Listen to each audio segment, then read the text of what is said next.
And I want to congratulate them for their efforts, showing leadership, even as they are ladies. Sometimes we think the reverse gender is more forward-looking,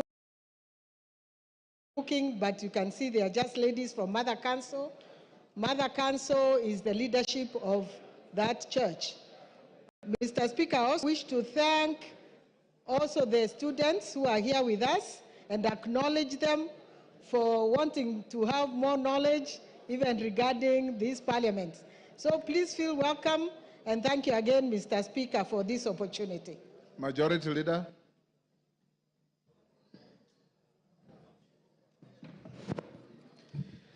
Thank you, Honorable Speaker. Honorable Speaker, on Thursday, 19th September 2024, on my behalf, the Chair of the Health Committee, Honorable Pukose, issued a statement, the usual Thursday statement on behalf of the House Business Committee, which met on Tuesday, 17th September 2024, to prioritize business for consideration during the week.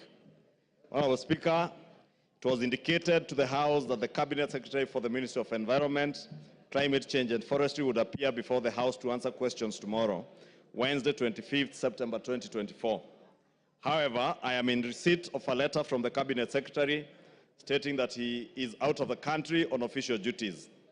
He is accompanying His Excellency the President to the Republic of Kenya to the 79th session of the United Nations General Assembly, UNGA 79 in New York. Honorable Speaker, following further consultations, we have scheduled the Cabinet Secretary for the Ministry of Youth Affairs, Creative Economy and Sports to respond to questions that touch on the following thematic areas. A, state of preparedness of key sporting facilities to host international events. 2, 1, appraise on the state of preparedness of the country in terms of infrastructure facilities and other logistics to successfully host international sporting events, more specifically the planned hosting of the African Nations Championship, CHAN, and the Africa Cup of Nations, AFCON. 2, state the current condition of key sports facilities in the country, including their maintenance, modernization, and suitability for hosting international events. And 3, provide specific measures on strategies put in place by the ministry to accelerate the completion of the stalled or incomplete stadiums across the country. B is facilitation of national sports teams, to state the measures in place to ensure timely preparation, coordination, management, and facilitation of sports teams to represent the country in various sporting disciplines.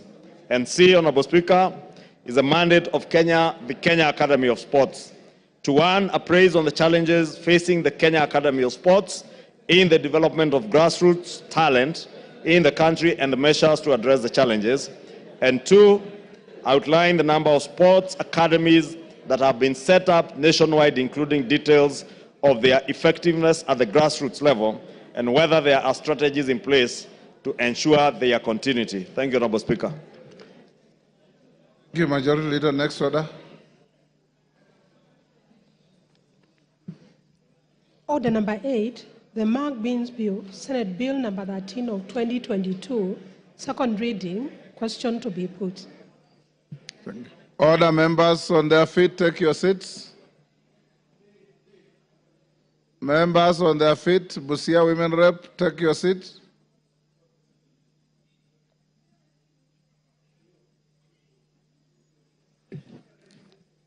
Honorable members, now I put the question at the order number 8, which is that the Mang Beans Bill, Senate Bill number 13 of 2022, be now read a second time. As members of that opinion say aye. As members of the contrary opinion say nay. Nay. The nays have it.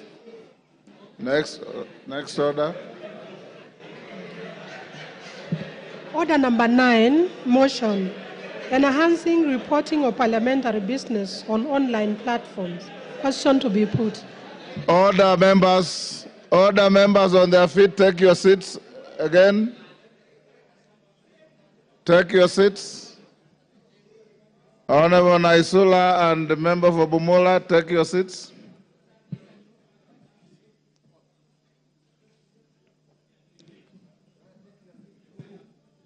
Honorable Ruku, take your seat. Honorable members, I now put the question at order number 9, which is that this House adopts the report of the Select Committee on Parliamentary Broadcasting and Library on enhancing reporting of parliamentary business on online platforms, laid on the table of the House on Wednesday, 4th October 2023. As members of that opinion say aye, nay, the ayes have it. Honorable members, I had promised you that I'll allow you 1 hour to ventilate on the issue of NGCDF, and I will invite your leaders, starting with the Majority Leader on NGCDF judgment, and then followed by the Minority Leader. If we can give them 5 minutes each, then the rest of the members, you can take 2 minutes each. Is that okay? If we say 5 and you have 1 hour, very few will speak. So let's do 3. Kimani Chungwa, you can go with 5 minutes. Junet, be ready with 5 minutes.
devolve functions, Mr. Speaker. Counties don't do that. Will education improve if today's CDF is abolished? Mr. Speaker, we are going to appeal this judgment, but we will also do a constitutional amendment.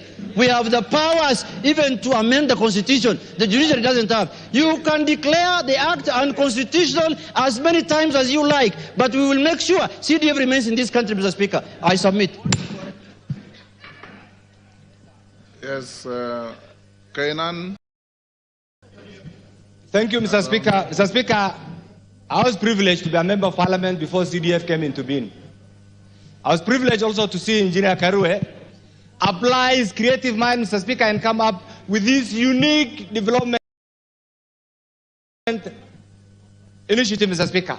And I've seen what CDF has done. I have represented two constituencies, Mr. Speaker. The number of development projects initiated in my former constituency called Wajir West and my current constituency called Eldas, Mr. Speaker, through CDF is more the combined development initiative since we got independence, Mr. Speaker. In our place, we say CDF is our government. Mr. Speaker, I want to ask myself, the framers of the current constitution, we read Article 1, sovereignty and equated to representation. Who are these busybodies who want to disregard representation, Mr. Speaker, and rubbish the role of the elected members of parliament, Mr. Speaker? I have one message for you. We have seen the actions, the inactions, the activities, the inadvertence of these busybodies, whoever they are. Can you stand firm? Can you stand firm as members of parliament? It's not about the usual complaining, no. Can you stand firm, bring a constitutional amendment so that we entrench the NCDF in the constitution so that we remove it from the ambit of this gullible and vulnerable busybody, Mr. Speaker? Mr. Speaker, for how long shall we deny Kenyans the right to enjoy a piece of the national cake, Mr. Speaker? I'm shocked and dismayed, Mr. Speaker, to see a ruling, and ideally, Mr. Speaker, the role of the three arms of government, Mr. Speaker, is interdependent, is to support each other for the good of the well-being of Kenya, Mr. Speaker. But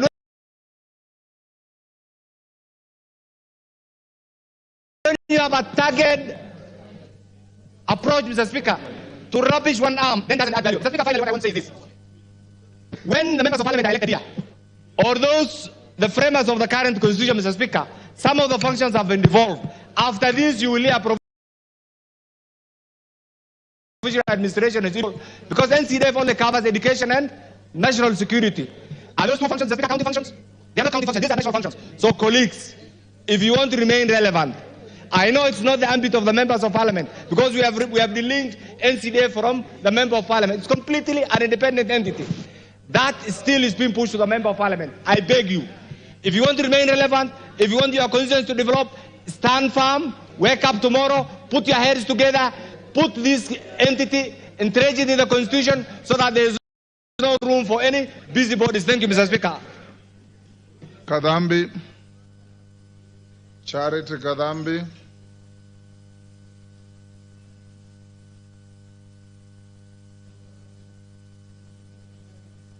No, see. Thank you very much, Mr. Speaker, sir. Allow me to contribute like my colleagues.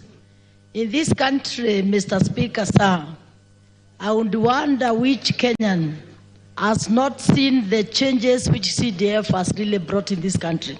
Therefore, Mr. Speaker, sir, my issue is to remind people that what CDF is doing in this country, I doubt if there is another fund which is doing what CDF is doing.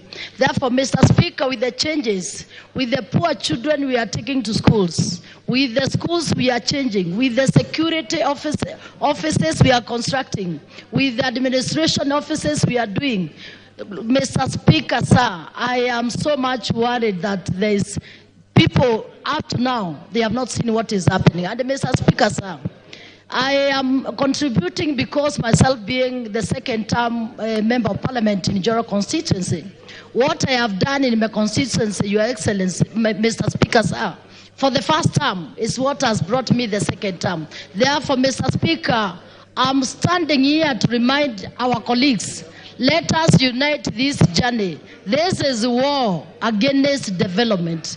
Mr. Speaker, sir, it is now the high time we united as members of parliament. We change even if it means changing the constitution. so that we can make sure that the CDF is well anchored in the Constitution. Mr. Speaker, sir, we have gotten a lot of challenge every time. Whichever time we are doing our works as members of parliament from single constituencies, actually we are not at peace, because every time we are distracted by so many cases in the courts. And Mr. Speaker, sir, as I'm standing here today, Kenyans are asking, are they safe? Are their children going to go to schools? Are they expecting more constructions of schools when they have seen the challenge which has taken recently in the courts? Mr. Speaker, sir, let me confirm that Kenyans are worried that today there is a threat for the CDF. Therefore, for colleagues, please let us wake the 290 constituencies. Let us protect the development. Let us fight for our children. Let us fight for the development for this constituency through CDF. Mr. Speaker, sir, thank you very much. It is for us to unite and against our development matters. Thank you.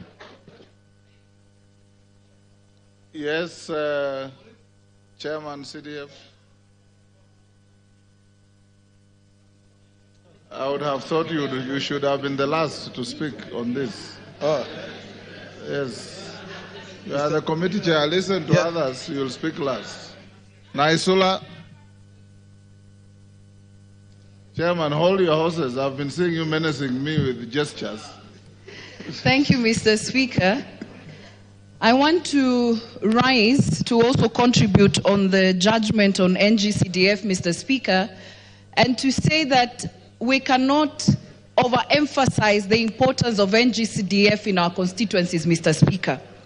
There is this notion among many people that NGCDF is pocket change for members of parliament. I want to say without fear or favor that if there is one fund that there is accountability for, it is NGCDF. NGCDF goes to the constituency with an AIE, with what it is supposed to do. Money follows that AIE. And so even when auditors come to the ground, Mr. Speaker, they have to go and see whether that classroom has been built. They have to go and see whether that police station has been built. They have to see whether that child has gotten bursary, and that is the truth on the ground, Mr. Speaker. And if there is anybody who thinks that there is a member of parliament who is misusing these monies, Mr. Speaker, we have investigative bodies, Mr. Speaker, which we should go and follow up on those monies and that member of parliament, Mr. Speaker. But we cannot be blanketly be condemned to be corrupt, that NGCDF is our money, Mr. Speaker, when that is not the point, Mr. Speaker. We can also not be a house of lamentation. We are the ones who make the laws in this house, Mr. Speaker. We will not wait for NADCO report to entrench NGCDF in the Constitution. We should extract NGCDF from NADCO reports so that we bring it to this house as a standalone issue to be entrenched in the Constitution, Mr. Speaker.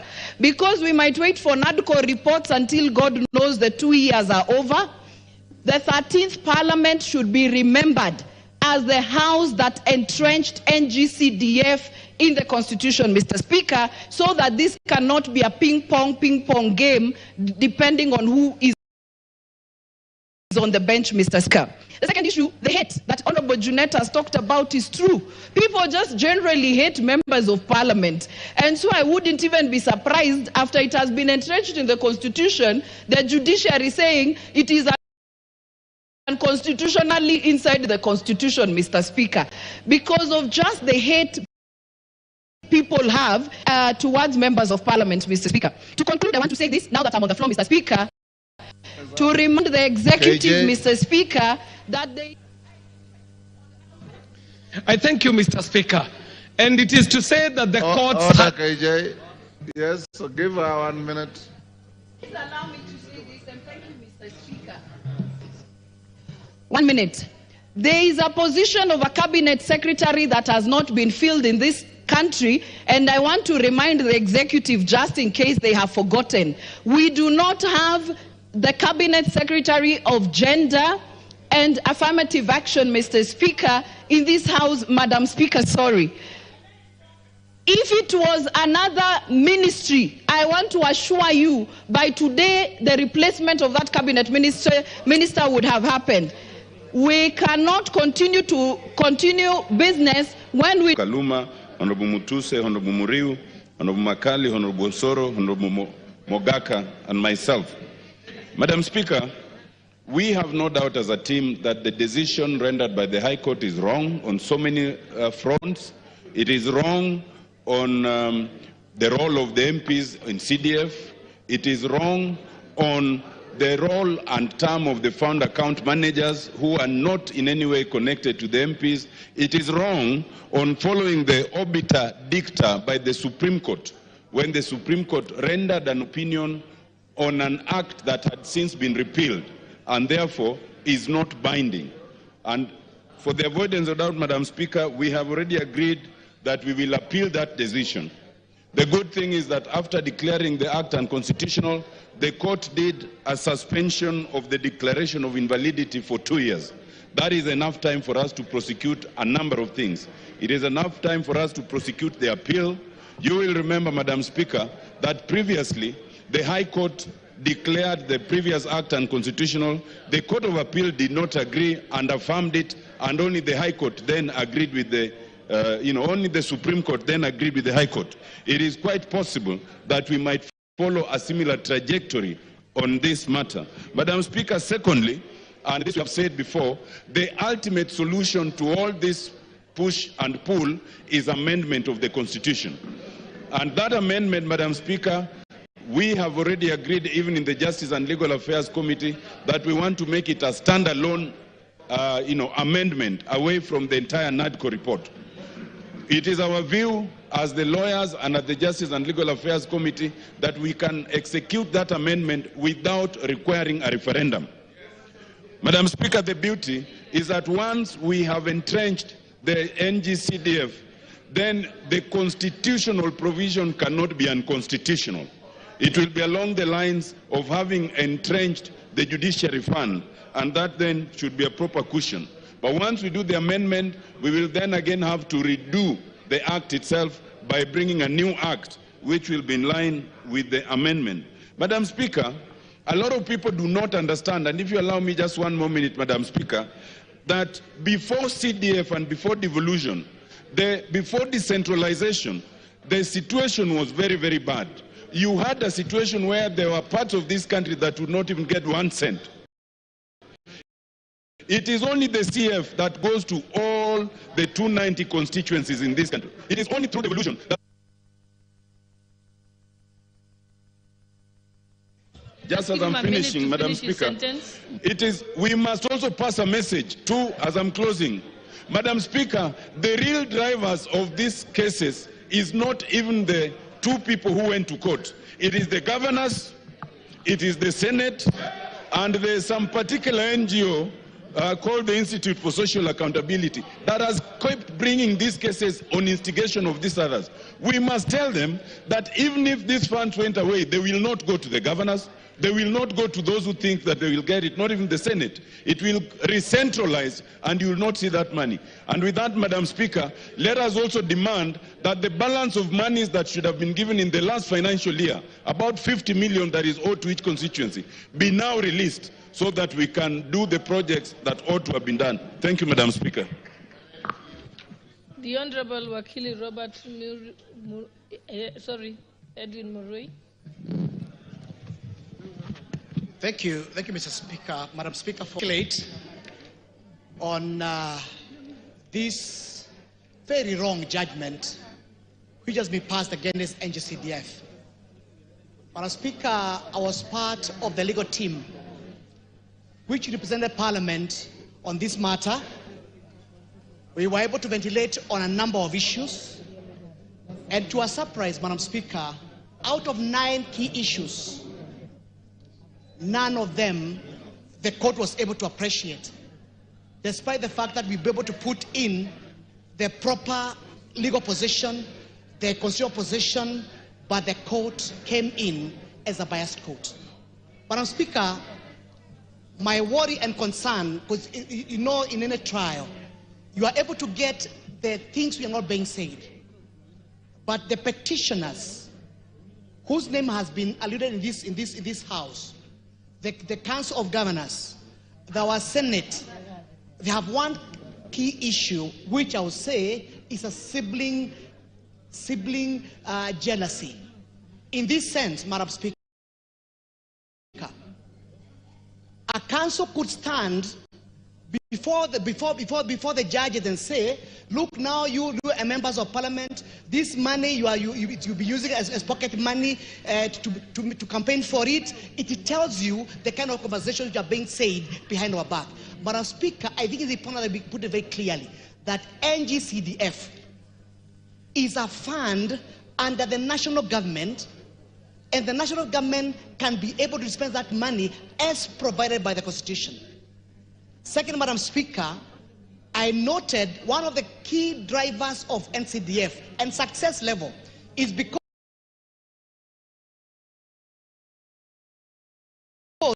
90% of the fund goes to development, things and tangible things which benefit the common person. In the opposite, the county of governors, they know very well, they spend 90% of their money doing trips and doing other mundane things which has no benefit to our people.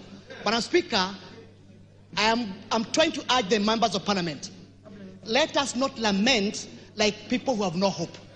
This parliament has power to ensure that we're able to cure this issue or these myriad issues of litigation against NGCDF once and for all.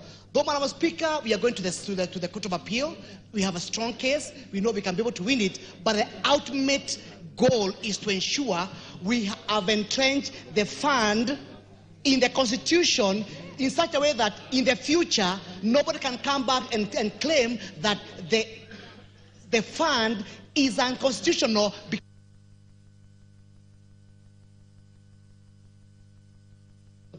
Let me give the Honorable Millie Odhiambo, then I'll come to you, Honorable Osoro.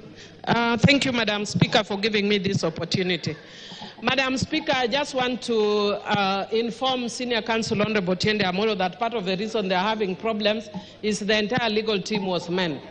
There's no women, and yet there are brilliant women lawyers like me in this house. Next time, put us there, and we'll help you. Secondly, Madam Speaker, in areas that have been predominantly opposition, the only fund you can rely on that is changing lives is CDF. Third, Madam Speaker, in my own constituency, I have seen us move from mud-walled, grass-thatched schools to permanent schools. I would want to encourage the judges and people who live in cities to do an immersion in the village so that they know the reality. A lot of people do not know the reality on the ground. The people who are posh in cities, the lawyers and the ones who are lofty, go to the ground and learn the reality. Madam Speaker, I would also want to say that in relation to the law, our judges, especially Supreme Court, have been very liberal and progressive in interpretation of the Constitution. That is why they even interpreted the Constitution to include gay rights. But when it comes to development, then they start telling you, Montesquieu, separation of powers. I have no problem with separation of powers as espoused by Montesquieu many years back. But Montesquieu does not come from my village, Kolo in Rusinga Island. He does not know what people go through. That is a very good concept, that something good is finally coming out of Africa, which is the issue of NGCDF. Development. And Madam Speaker, I was just discussing with Honorable Tiende Amolo that we must be brave as lawyers. And if there's one legacy we must leave in this house, is to entrench the fourth role of a member of parliament in this country, which is development. If it does not come through NGCDF, it will come through my pocket. That is the reality. And the members that came before us were overwhelmed. That is why they promoted this. Right now, the role of MPs has totally been removed. But MPs are still being harassed. Put it and make MPs have a role. I have no excuse. Anybody can bash me what they want. But as an intellectual and as a bright lawyer, this is one thing I am willing to defend to my grave. Bora usiguze NGCDF. Wengine wanasema bora usiguze mlima, mimi bora usiguze NGCDF. Hapo tutapigana. The Honorable Member for South Mugirango, Honorable Sylvanus Osoro. Thank you very much, Honorable Speaker. Honorable Speaker, I also want to associate myself with the sentiments that have been made by my colleagues. And I also do not want to delve so much on the judgment that was delivered last week, because I've actually gone through it. In all aspects, I'm actually against it by all standards, because it actually does not meet jurisprudential, authority in all aspects. I mean, the learned judges, Honorable Speaker, only focused on what we call the school of thought in jurisprudence that we call positivism, where they are so keen on unnecessary positivism, and they ignore the element in a very social matter, ignore the socialism jurisprudence, ignore the natural law in all aspects, Honorable Speaker. But I do not want to go that direction, Honorable Speaker. But of importance, Honorable Speaker, for me, it is the character of the Council of Governors. Honorable Speaker, NGCDF is 2.5% of the national budget. Each constituency gets about 130 million thereabout when you do tabulation. County governments get a minimum of 15%. In fact, this house gave them in the last financial year 25% last financial year, about 25 or 26% thereabout. In the last financial year, Honorable Speaker. Honorable Speaker, when you do tabulation, you'll realize that in the 2.5% that we get, or the constituencies get in terms of the NGCDF, each constituency gets about 120 million at the highest, or 140 million shillings. Honorable Speaker, with the allocated amounts in the counties, some counties that get about 11 billion in the shared revenue, place in their budget 500 million for the office of the governor's expense. 500 million. But NGCDF, for the consumption of the common mwananchi, only 100 million. With 11 billion in some counties, and even some of them getting up to 15 billion, you will actually need a microscope, and I've said this several times, to see what governors do. But they were the first people to go in court, Honorable Speaker. They applied to be interested parties in this matter. They even wrote a letter to the Chief Justice. And in now very common character and demeanor of the current court, Honorable Speaker, they've applied what we call judicial activism, populist rulings, populist judgments, where they now get their jurisprudence from Facebook, from social media, from messages they get, and sometimes from some political leaders who are against very important concepts.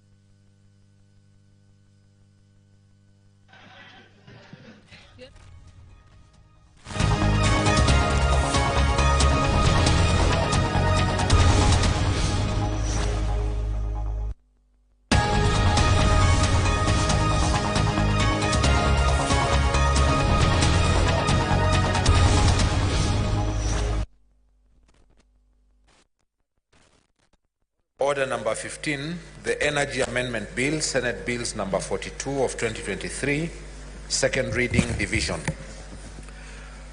Order, Majority Leader. Honorable Senators, I'll proceed to put the question that the Energy Amendment Bill, Senate Bills number 42 of 2023, be now read a second time. You may proceed to vote.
May the following senators proceed to dispatch. Senator Nyutu, Senator Morango.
Order, honorable senators. The result of the vote is as follows. Ayes at 30, nays 0, abstention at 0. So the ayes have it. The Energy Amendment Bill 2023, a bill for an act of parliament to amend the Energy Act and for connected purposes. Next order. Order number 16, the National Disaster Management Bill, National Assembly Bills number 24 of 2023, second reading, division. Honorable senators, I'll proceed to put the question that the National Disaster Risk Management Bill, National Assembly Bills number 24 of 2023, be now read a second time. You may proceed to vote.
May the following honorable senators proceed to dispatch to get assistance, so now to cast their votes. Senator Fernandi, Senator Chiranke, Senator Eddie Okech, and Senator Newton. Senator Newton, proceed to dispatch and cast your vote.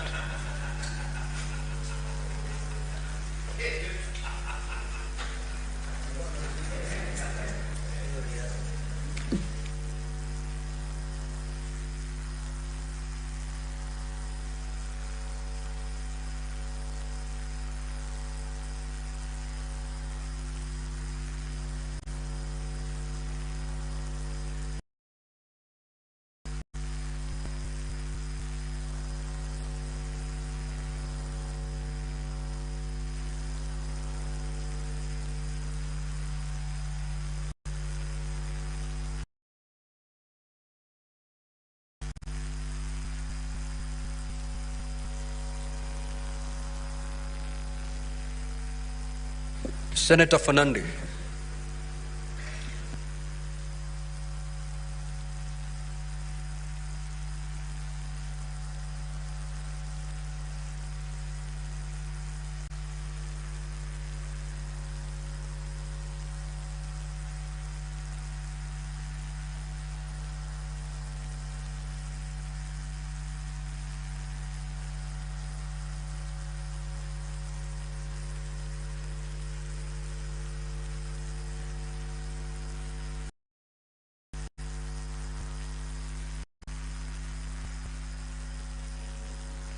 Was actually the first to receive afternoon. Thank you, Madam Speaker. Education is a pillar in this country, and for this country to prosper, education is very important. Secondly, Madam Speaker, security is vital to protect our people, and NGCDF is very critical for us to make education and security. Madam Speaker, I concur with my fellow honorable members that NGCDF is very important to be dispersed through the honorable members of this House. Madam Speaker, there is a perception, especially from the county government, that the members of the National Assembly don't utilize the funds in the right way. Madam Speaker, if you assess our constituencies, you'll find that most of the projects are done by the members of the National Assembly and not the county government.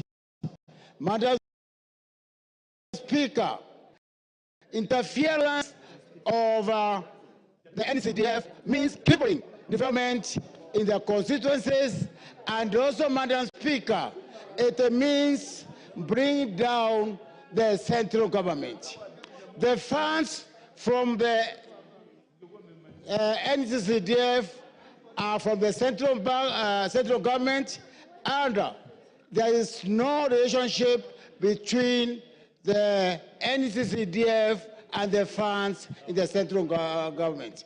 Madam Speaker, I support that the Act should be entrenched so that we can have the funds having disbursed or having no more interference in the future. Madam Speaker, it is frustrating when the legal fraternity is interfering with the NCDF, knowing very well that the children of this country, the bright students, and also the disadvantaged students are highly supported by the NCDF. Thank you, Madam Speaker. The Honourable Member from Mbeere North. Madam Speaker. Then after that, it's you, Honourable Oundo. Madam Speaker, thank you. CDF has played a very critical role when it comes to the marginalized areas, Madam Speaker. We have many constituencies, many areas in the Republic of Kenya which are extremely marginalized. Recently, Madam Speaker, I went to ensure a school which has manned-walled classrooms in my constituency last week to ensure we change the face of that school.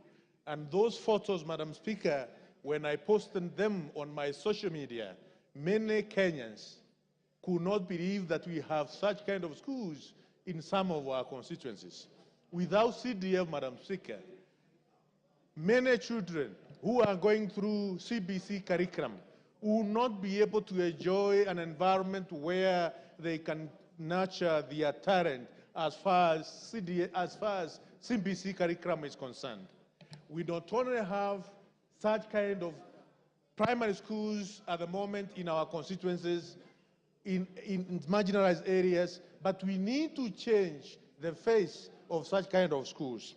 If we don't have CDM, Madam Speaker, most of our communities, most of the children of the very poor in marginalized areas will remain disadvantaged, will remain in big problems, and they will not be able to achieve what they are supposed to achieve, because these are, in most of these marginalized areas, you'll find we have very bright kids who can go even to orphaned through scholarship if they go through the training process, the schooling process in the most appropriate way. Madam Speaker, I want to rebuke the judgment which was made by the 3 judges.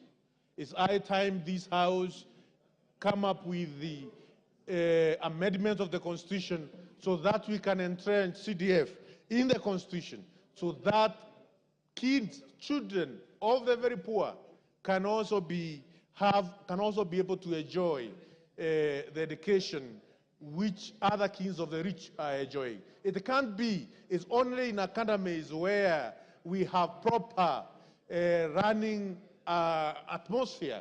Even in those areas, the kings of the very poor, they also deserve proper environment where they can nurture their talent, they can nurture their skills, and they can be children of the world. They can be able to work in every corner of our nation, not only of our nation, but every corner of the world. Madam Speaker, I support what the members have said, and we need to craft. The Honorable Member for Funyula, Honorable Ounda. Thank you, Honorable Speaker, for this opportunity.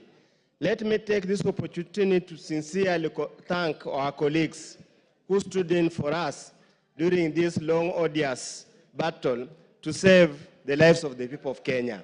Honorable Speaker, I attended the judgment that Friday, and we left with the heavy legs, heavy heart, and I can see my friend Droppings was here with him, and I sincerely felt that it was extremely unfair on the tone and the wording and the way the 3 judges dispensed of the matter. Honorable Speaker, I want to tell the people of Kenya very, very clearly. Number one, the import of the judgment was that a constituency is not a service delivery center. So it means essentially any person who votes in a constituency is simply a voting machine whose voice cannot be listened in the eyes of the judicial officers. They simply said, Honorable Speaker, they only recognize the counties. They do not recognize the constituencies. In their own words, they say that constituency is merely a center of representation, but not a center of service delivery. So therefore, Funyula constitutions, for example, cannot come together and go anywhere and demand development. They'll be told by virtue of that judgment, you have no local standard, whether that's right or not, to demand any development. Honorable Speaker, I want to take the judges through history. We used to have rural district-focused development.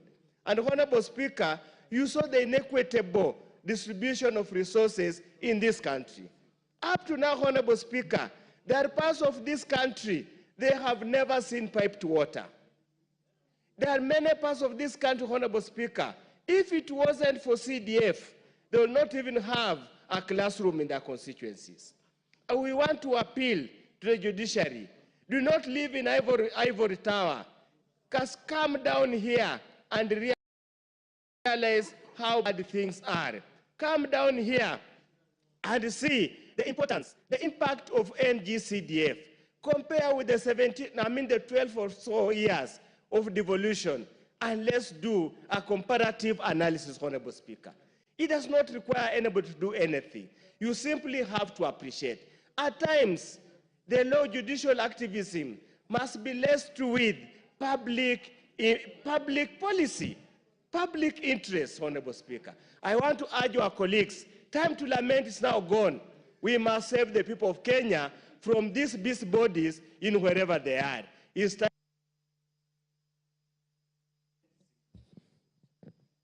The Honorable Member for Lamu East, Honorable Rueda Obo.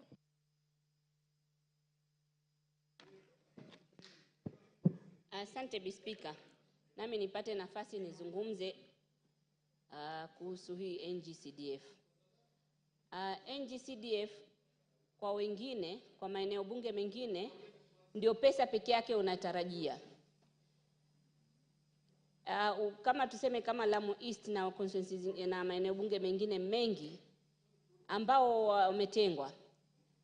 Hapa tukiangalia rekodi, ukiangalia mambo kama kwa mfano stima bunge hii katika mwaka uliopita pesa ya bajeti iliyopangwa, utaona eneo bunge la Lamu Mashariki imepewa milioni 4 na maeneo bunge mengine kuna eneo bunge moja limepewa milioni 450. Hii pesa ya CDF, NGCDF, ndio pesa ikitolewa hakuna ubabe. Kila eneo bunge limepata pesa yake, wanajipangia wale kulingana na na sheria inasema. Hivi sahihi pesa ikiletwa hapa national government, sisi itakuwa kwenda mbio, maeneo bunge mengine itabakishwa nyuma zaidi, tutatengwa zaidi. Kama haya ambao upande mwingine mbinu ya mambo yote ya serikali inafaa iende kama hivi inavyoenda NGCDF. Kama ni stima, ni ile finance bill walitupa, lakini mimi nilipenda sana kwa sababu ile ilikuwa inasema kila eneo bunge ipate milioni 50. Nilipenda kwa sababu hiyo, ili angalau tupate milioni 50 kila eneo bunge, na zile zinazobakia kama atakuzichezea msondo, kule kwetu kuna ngoma inaitwa msondo, wazichezee. Lakini angalau tumepata kitu ya kufuatilizia. Sasa hii NGCDF kuna kitu angalau eneo bunge inaweza tegemea, na huwa pia haitoshi mpaka tupate huku national government. Lakini ukiangalia zile za national government zinazoenda maeneo bunge yetu utasikitika. Mfano mzuri nimewapatia ni hiyo energy. Angalieni rekodi.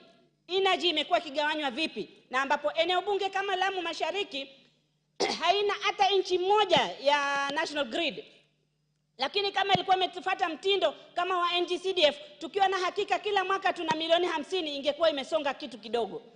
Sasa hii tunasikitika na inatuuma sana, na hatujui anatulekeza wapi. Kwa sababu kama leo hivi ninavyokuambia, President alikuwa ametusaidia kwetu kwa sababu elimu iko chini, na madhara ya elimu kwetu yameonekana. Vijana wameonekana wakienda kule wanavyokwenda. Ikabidi tusomeshe walimu, tukapewa nafasi za kupewa kuandikwa kazi, ikawa walimu wamepatikana ni 2 peke yake wa kutoka Lamu Mashariki. Ni hii NGCDF ilikuwa tuokoe, kwa sababu hii NGCDF sasa hii wanasomeshwa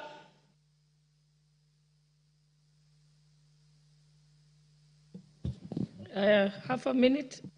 Sahi walimu wako Islamic Teacher College, wako Shanzo, wako kila pahali, tunasomesha walimu 100 na hii NGCDF ndio isaidie. Hao wanaosoma peleka wapi? Ambapo leo hivi niko na pressure kubwa. Ndugu yake Nurdin, mkwe wake Nurdin ambao ni chairman wa board, amewafukuza huko kwa sababu ya kunipunish mimi, ili kwa nini sijakubali Ishakani na Dar es Salaam Point iende ijara. Hivi ninavyokuambia imehappen, wanafunzi wamefukuzwa kwa sababu sisi hatujalipa hiyo pesa. Sasa NGCDF ikitolewa sisi tunaenda wapi?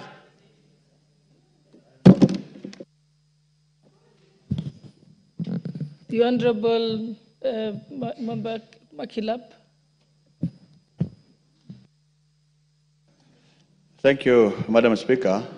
I want to say from the onset that the ruling by the judges was actually an affront against the will of the people of Kenya that elected us to this parliament.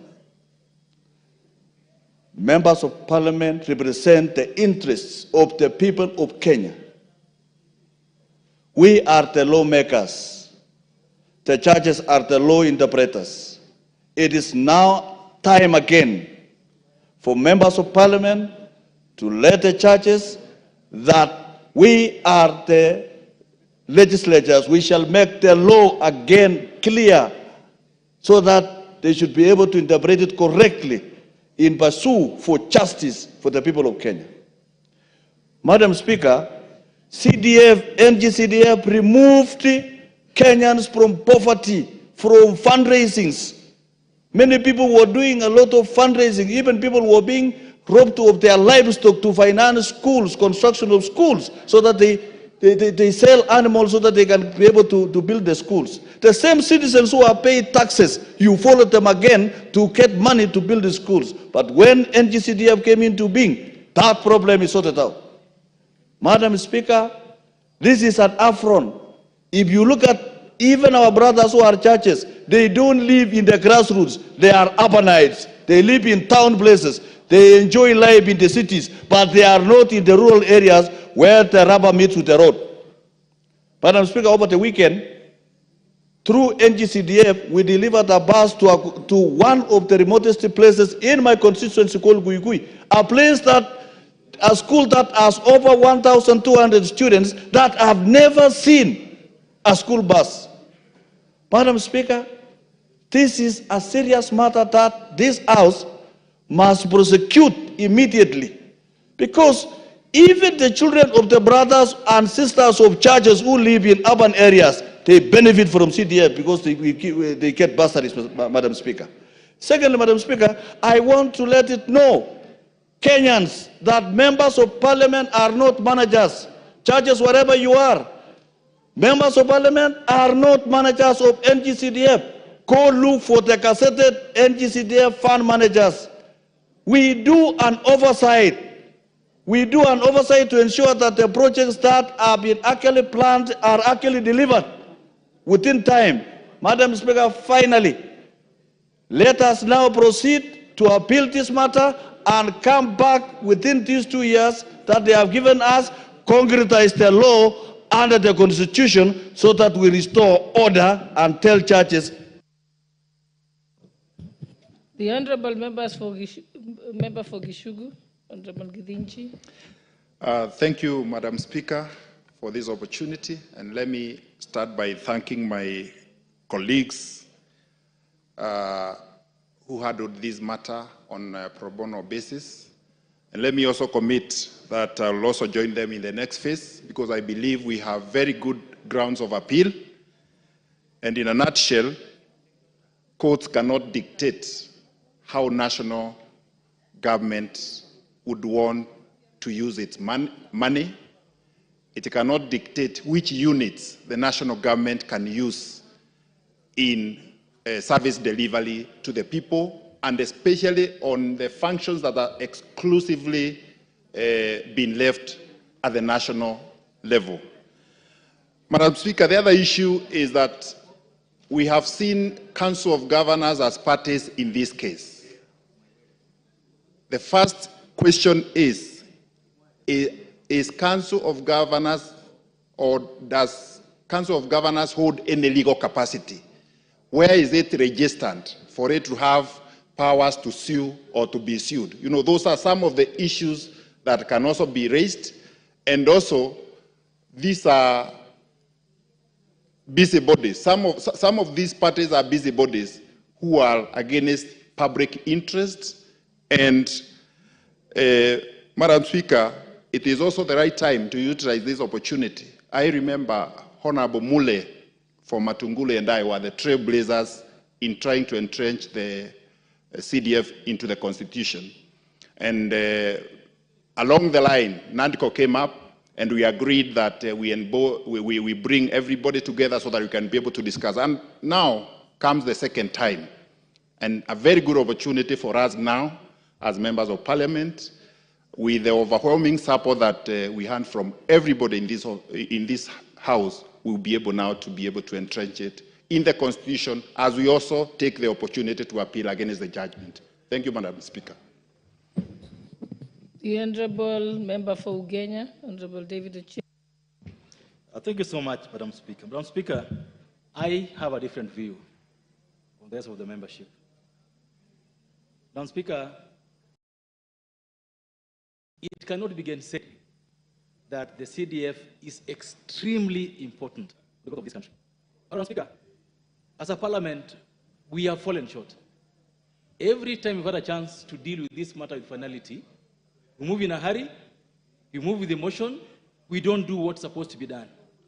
We've amended the CDF Act so many times without getting it right. So, Madam Speaker, I believe that we can do this time round with a level head, a cool head, get it right. Let's entrench the constituency as a level of devolution. That's what the court is telling us to do.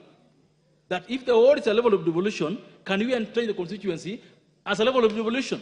So that it works out. Number two, Madam Speaker, members of parliament representing constituencies, stop going out saying the CDF is your fund. It isn't your fund. Members of parliament say, oh, my CDF cannot be touched. It is not yours. But you go out talking about it as if it's your fund. That's what the court is saying.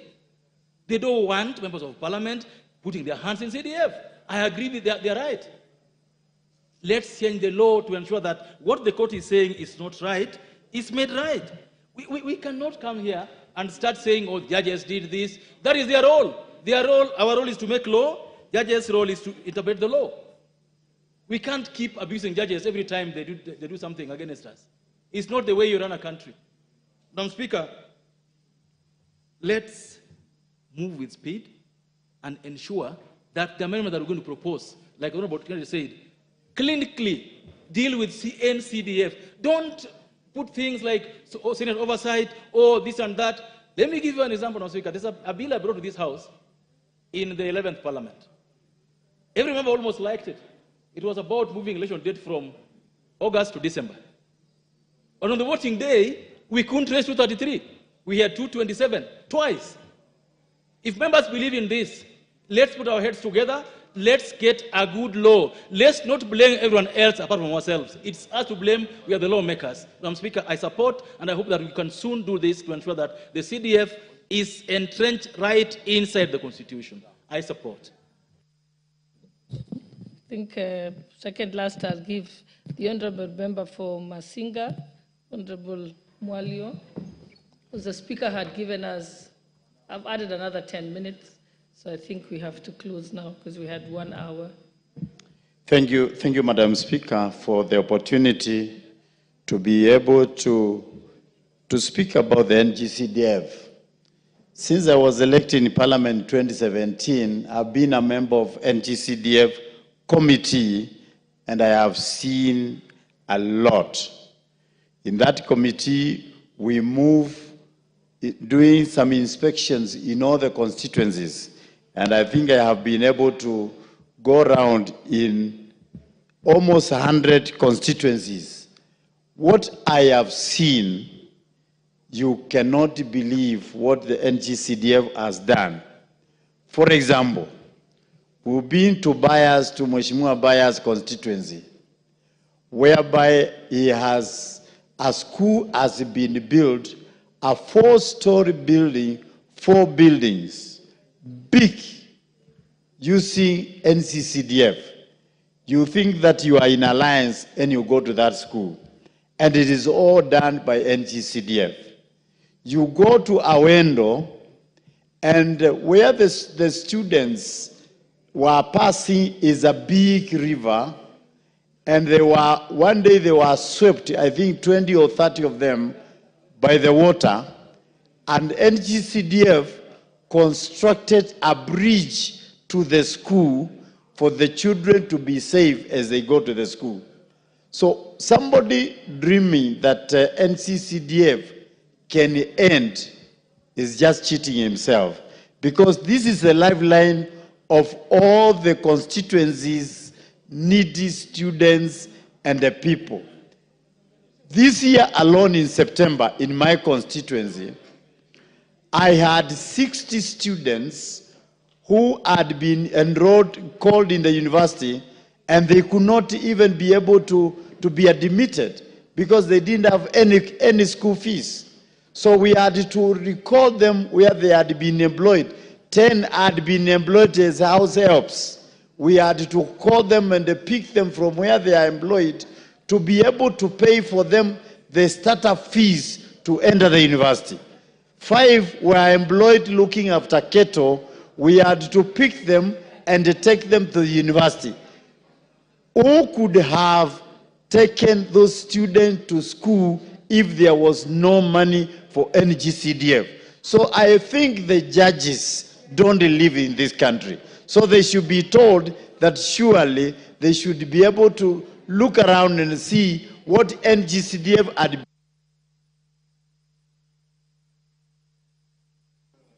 The Honorable Sirma, you're going to have the last bite on this. So now,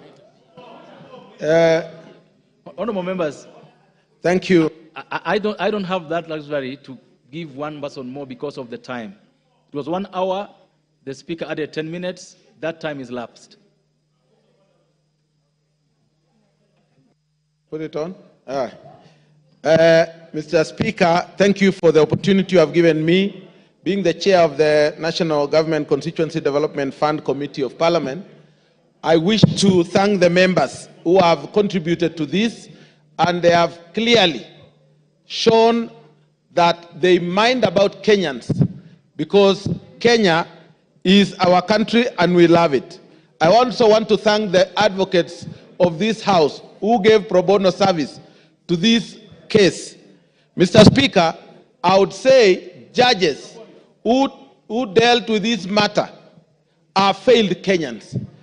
And we want to say that they should have just resigned today so that they can go and explain, or they could go and face Kenyans so that they know the pain Kenyans are going through in their villages. Mr. Speaker, this fund is an equalizer to all other funding in this country. The member from Marakwet West, what's out of order? Out of order. Honorable Speaker, Honorable Sirma has made a very serious remark that the judges must resign today. Honorable Speaker, is it in order, knowing too well that the procedure for removal of judges from office, that the Honorable Sirma makes a remark to the effect that the judges who made the ruling must resign, knowing that the judiciary in this country is independent and there is a procedure for removal from office of a judge. Honorable Speaker, that remark must be withdrawn and should not be on record. Of course, Honorable Sirima, you must withdraw that remark, if indeed you made it. I said they have failed Kenyans, and if their conscience is right. Order. Order. Honorable Sirima, did you say the judges must resign for making this judgment? I said they should resign. Then did you say they must or should? Should.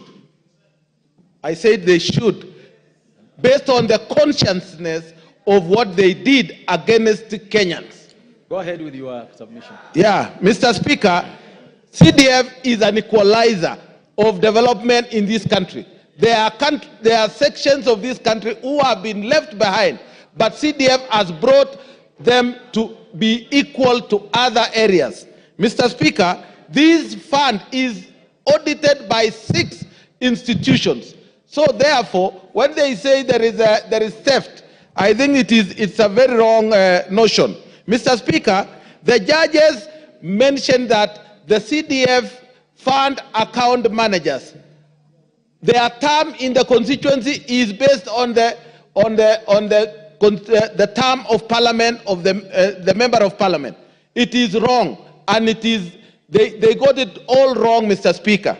Mr. Speaker, all what we know is that according to the act, the fund managers are moved from one place to the other based on their performance in various areas.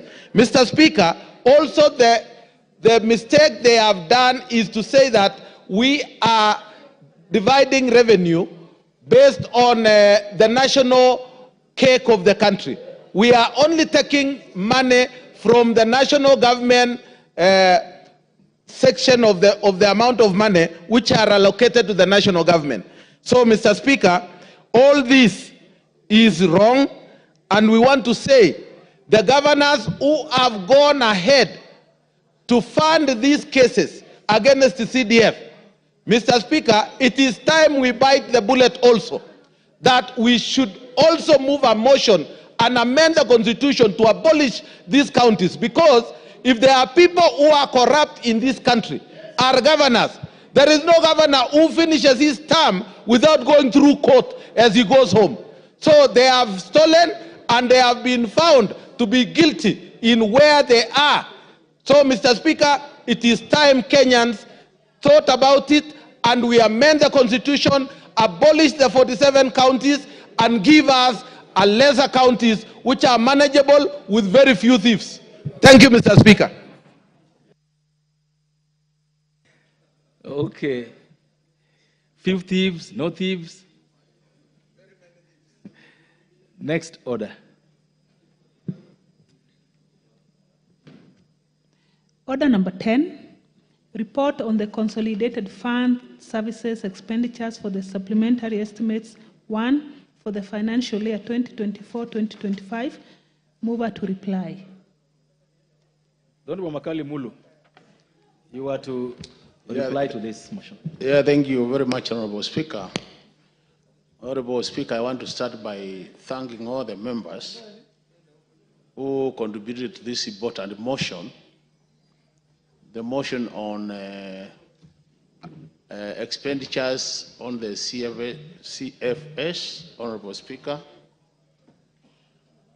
And Honorable Speaker, just to remind the members, because I know it's a long time since we debated this, in the supplementary budget 1, the CFS expenditures, Honorable Speaker, the only item which changed was the item on pensions, where we were requesting that we get additional 23 billion to take care of the arrears and also take care of some amount which had not been factored in for civil servants who have retired. So I want to appreciate the members, but it's worth also noting, Honorable Speaker, the CFS expenditures in totality have been increasing year in, year out. And what is happening, Honorable Speaker, that is really trying to restrict our fiscal space in terms of getting money to spend on other important activities in the country. So even as I reply to this motion, Honorable Speaker, it is important that all of us as Kenyans, and more so under the leadership of Treasury, it is important that we very closely monitor what is happening with our CFS expenditures. And the highest expenditure in this area is the public debt. So issues of public debt, Honorable Speaker, continue to be issues of concern, issues of national importance, and I think as a House, we should be also putting our voice into this matter so that we allow more fiscal space in terms of expenditure. With those many remarks, Honorable Speaker, I beg to reply and once more appreciate all the input from the honorable members. Thank you very much, Honorable Speaker. I do reply.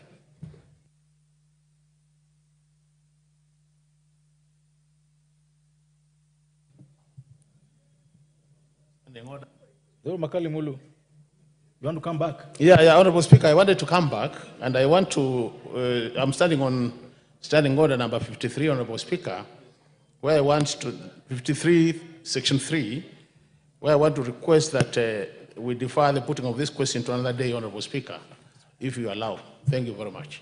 Thank you so much, honorable members.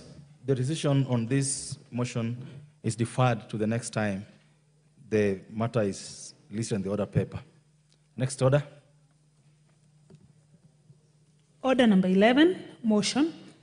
Public petition on funds spent contrary to the provisions of Article 223 of the Constitution. Mover to reply. The Honorable Mbai. Thank you, Mr. Speaker. Mr. Speaker, this evening I stand to reply to the motion which was occasioned by a petition which came to our committee regarding expenditure on public funds under Section 223 of our Constitution. Mr. Speaker, this was done we went, we listened to the petitioner, we listened to several witnesses, we did our investigations, and we brought the report to the House. Consequently, we moved a motion, and Mr. Speaker, allow me to appreciate all the members who contributed to the motion, and also finally gave it a broader adoption for the report. Mr. Speaker, the country lost over 400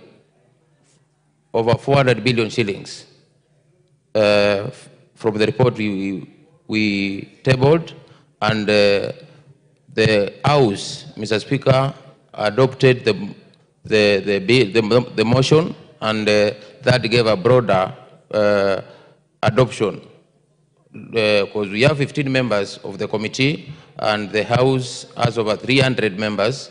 So, Mr. Speaker, for the members to sit in the House and give time to discuss and adopt this report, Mr. Speaker, it has given it a wider strength to prosecute the issues going forward, because now it has been forwarded. It will be forwarded to the Implementation Committee. Mr. Speaker, as I wind up, I'm grateful for even the leadership of the House. They all contributed, and from both sides, and also they did very well. Mr. Speaker, I beg to reply.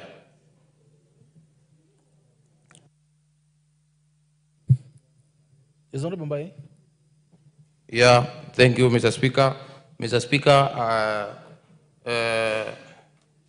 Mr. Speaker, following Standing Order number 53.3, I beg we defer putting the question to another date. Thank you so much, Honorable Mbai. Honorable members, just like the previous motion, the decision on this particular motion will be made the next time this particular matter is listed in the order paper. Next order. Order number 12, the Coffee Bill, Senate Bill number 10 of 2023, second reading, resumption of debate.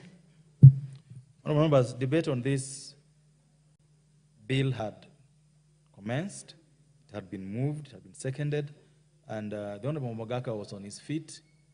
I know that he's in the House.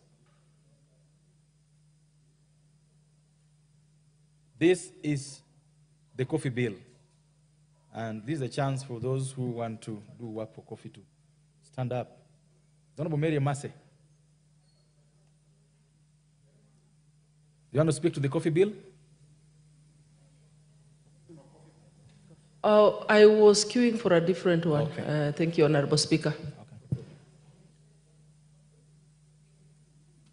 Honorable Ngusia?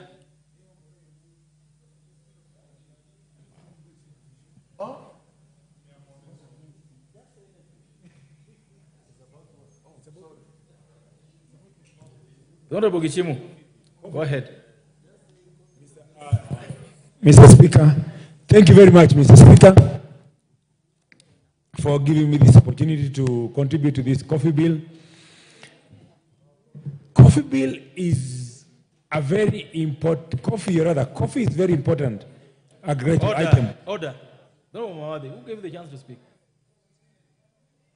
This chance is for the member for Honorable Gishimu of Gishugu. Mr. Speaker, You didn't even request for a chance. I did. I've been waiting. Order.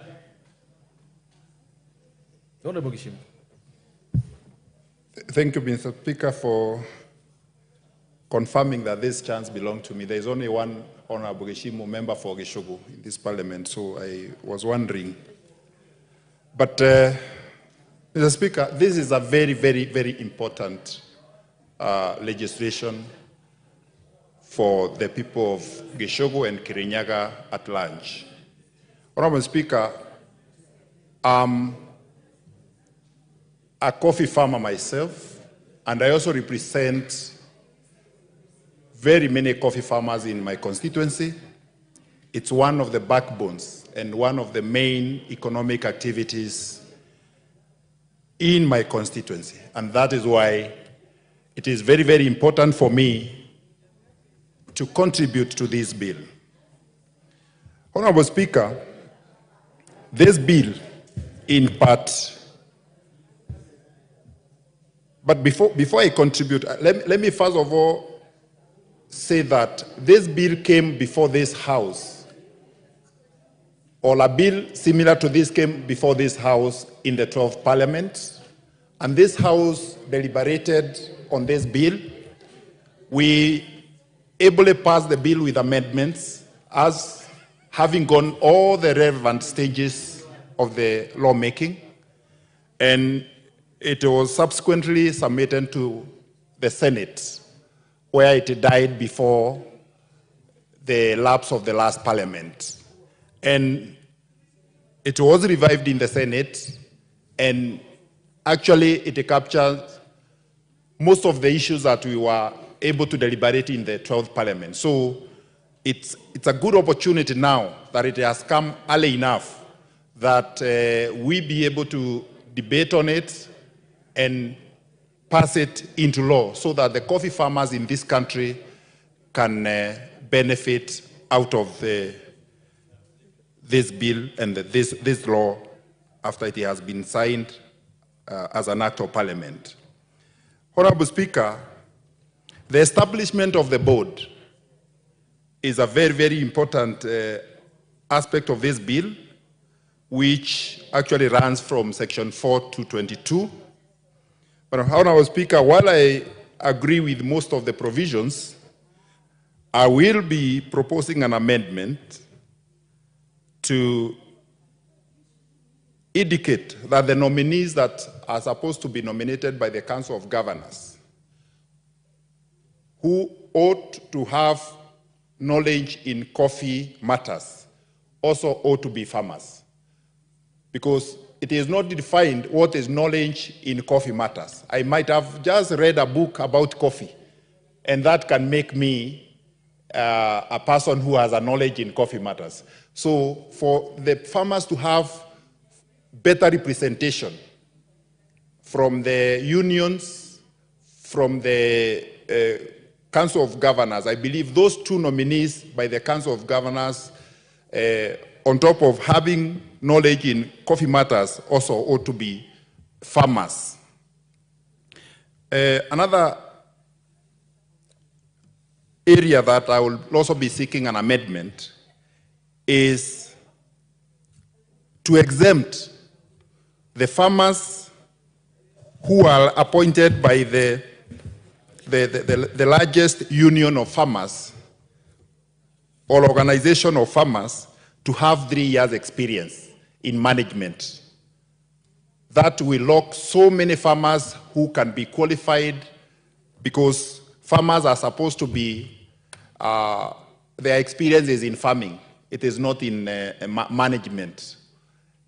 So, Honorable Speaker, that is an area that I feel we need to exempt that class of people, or farmers, so that they are not locked out of the board. Honorable Speaker, I'm also delighted to see that part of the functions of the board is on market intelligence and market promotions for coffee in the international market. And going through the mygovernment.co.ke, I've also seen an article whereby Keproba and AFA have already signed an agreement for export promotion and market intelligence in coffee matters. And that is a reform in the right direction towards promoting and helping our farmers in this country to be able to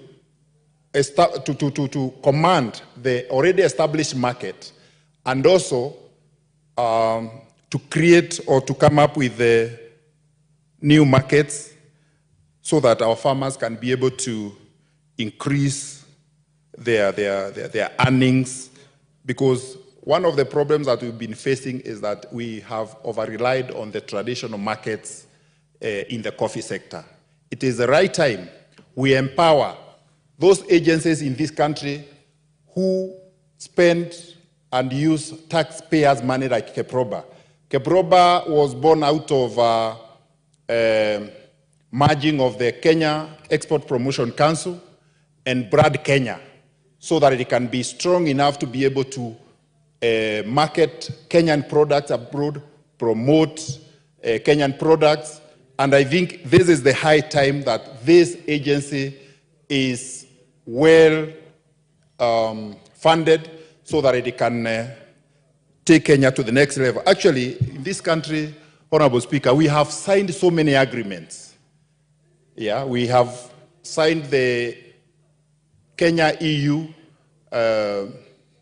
trade agreements, the Kenya-UK trade agreements, but who is following up on these agreements to make sure that we utilize the chances that we have through this agreement so that we can be able to export as much as possible, build our forex, earn more money for our farmers. So I think this creates an opportunity for us, and especially in matters coffee, to have a body. And much as the board is also mandated in promotion and marketing of coffee, I think, and I will be proposing an amendment, that the 2%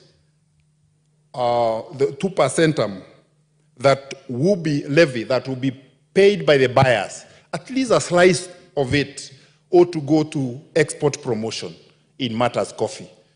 And I think this will really, really help our farmers in solidifying the existing market and also the emerging ones.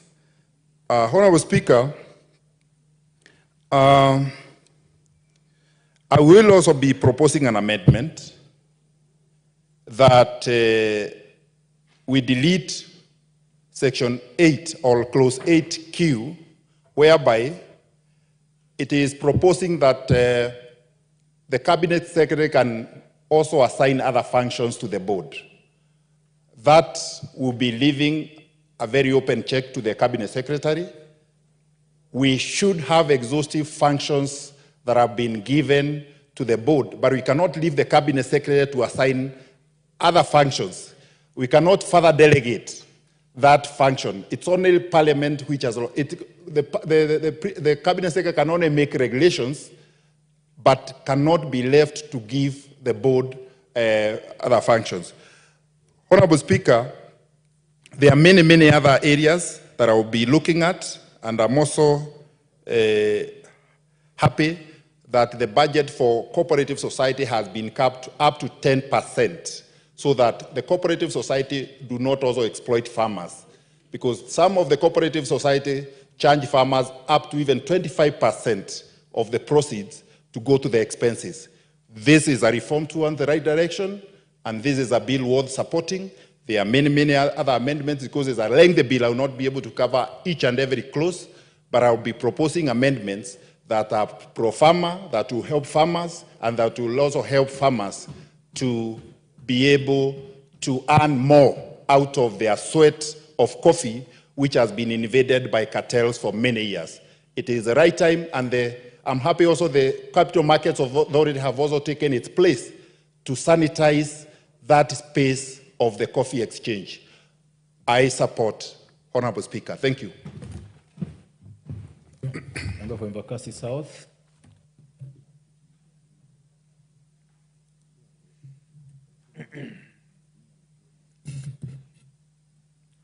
Thank you. Thank you, Mr. Speaker, for giving me this opportunity to contribute in this very important bill. It's way overdue in us putting back Kenya into the face or the competition of the coffee market. Let's consult. So, the formation of the Coffee Board of Kenya gives us an advantage, gives our farmers an advantage of being able to get a place. Not only can they hold their meeting, but also promote coffee and look for coffee market on behalf of the coffee farmers in the country. There are some points in this bill, though, that probably need a little bit of amendment and probably changing.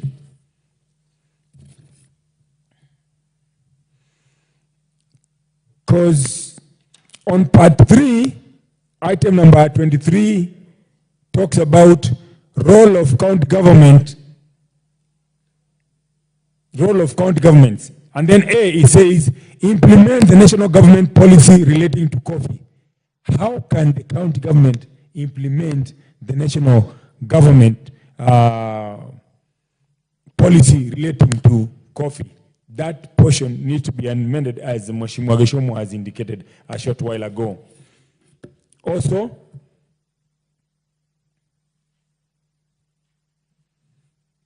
two additional items.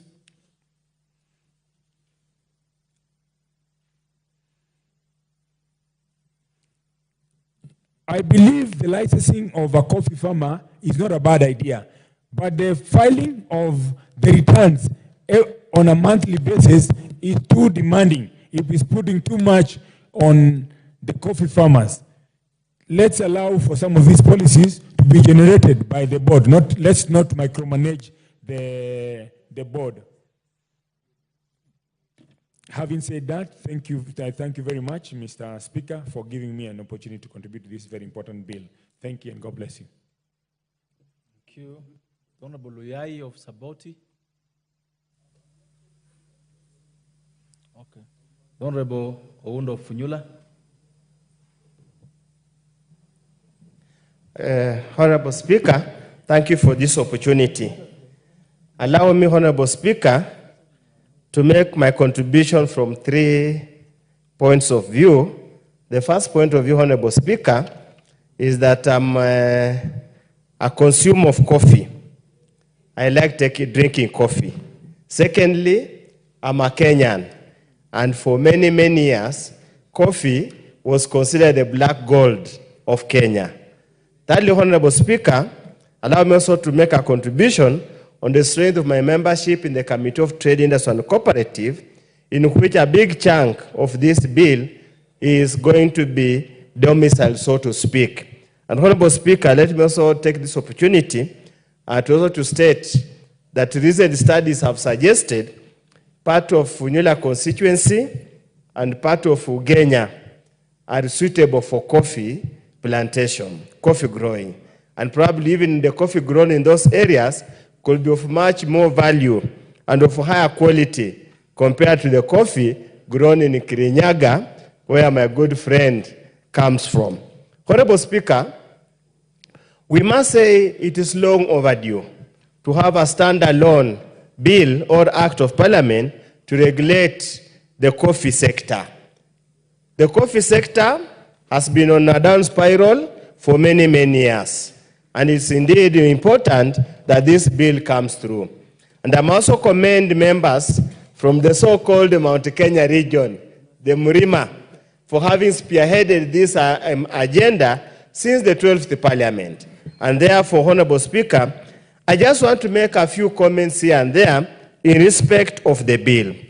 First of all, Honorable Speaker, the bill essentially is an act of Parliament to provide for the establishment of Coffee Board of Kenya and the Coffee Research Institute, but more importantly, to provide for the roles of the national and county government, the regulation, development, and promotion of the coffee industry, and for connected purposes. Honorable Speaker, the bill has provisions that are going to be cumbersome. There are provisions in this bill that are going to be onerous to the coffee farmer and any player in the coffee sector. Yes, it's good to regulate, but Honorable Speaker, any form of overregulation kills the spirit and intent of the business. it will be necessary to relax some of the provided provisions here to such an extent that we make it an asset, since it's already an established industry, let it grow. Whatever the so-called cartels, the so-called malpractices, Honorable Speaker, are a creation of human being which you can cure by prayers by the Almighty God. Honorable Speaker, first of all, we start with the problem of definitions under Clause 2. For example, Honorable Speaker, coffee grower is defined as a person who cultivates coffee in Kenya. Is linked to a licensed pulping station and may be for purposes of licensing, include a corporate society, coffee union, association, or an estate. What happens, Honorable Speaker, if I grow coffee as an ornamental crop? Does it mean that then it will be, I'll have to register, or even if just I grow it for purposes of my own consumption? Honorable Speaker, I also have issues with Clause 8, and I thought whoever the co-sponsor has been here, Clause 8, and this concerns the composition of members of the board. In Clause 8B2, it says those are elected under Clause Section 7(1)(e) and F, which are the two people for smallholder coffee growers, and F, and the largest association of estate growers. They say that person is only required to have a certificate of secondary education.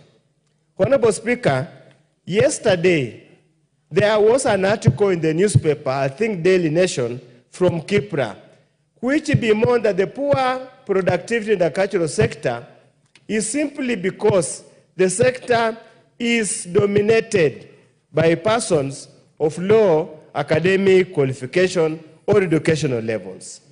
Honorable Speaker, we will not cure the malady, the malaise, the challenges in the coffee sector if we again entrench the stereotype that only people of low educational level who can participate in agriculture. We must open it up and probably enhance the level, because quite a number of MPs here are coffee growers and they are fairly educated, Honorable Speaker. Honorable Speaker, again, there are quite a number of, when you go to Clause 15, which talks about the recruitment of the chief executive officer. I would have imagined that should be the collective responsibility of the board, so to speak, as a corporate body, instead of having that responsibility being undertaken by the boards of directors in their individual capacity or severally. Honorable Speaker, again, these are the areas that we need to move amendments. Honorable Speaker, in the absence, again, when you go to Clause 21, in the absence of the chief executive officer, the documents of the company ought to be signed by the company secretary in the first instance, or in the absence of the company secretary, probably then a person appointed by the board. Honorable Speaker, when you look at the roles of the county governments, again, we are now in the constitutional moment, as was stated in the CDF Act, requiring the chief member in the county government to collaborate with law enforcement agencies to enhance security in the coffee growing area. It cannot work because a CEC, an extension officer or employed by the county government, cannot direct members of the National Police Service to undertake any service. Honorable Speaker, recently we passed here the county government uniform licensing bill that has to go back to Senate for mediation.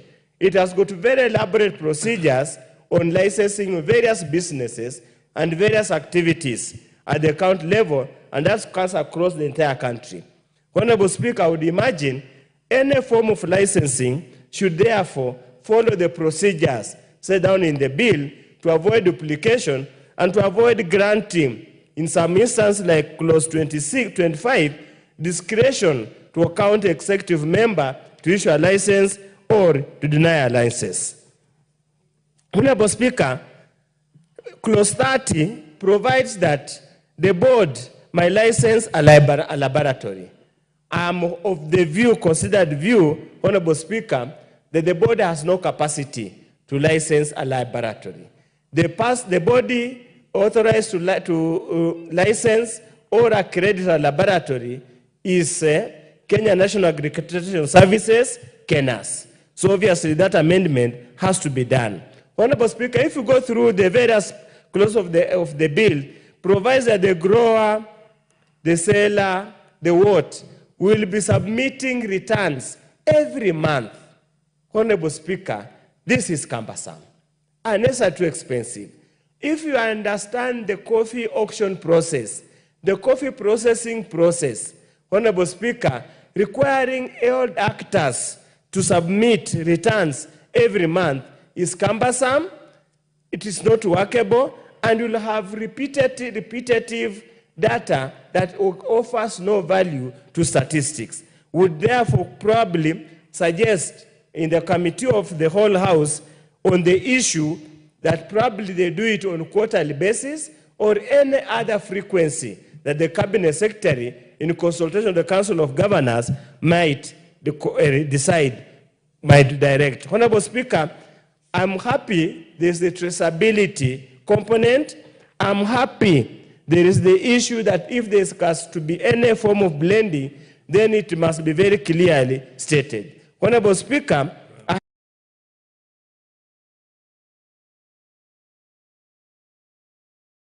the coffee of Kenya. So any form of blending that devalues or dilutes the taste of coffee must be stopped completely. Honorable Speaker, let me thank whoever is involved. We will make amendments to make it far much better so that we have a better bill with us. With those few remarks, Honorable Speaker, I support the bill. The Honorable Member of Parliament for Nandi, the woman rep for Nandi.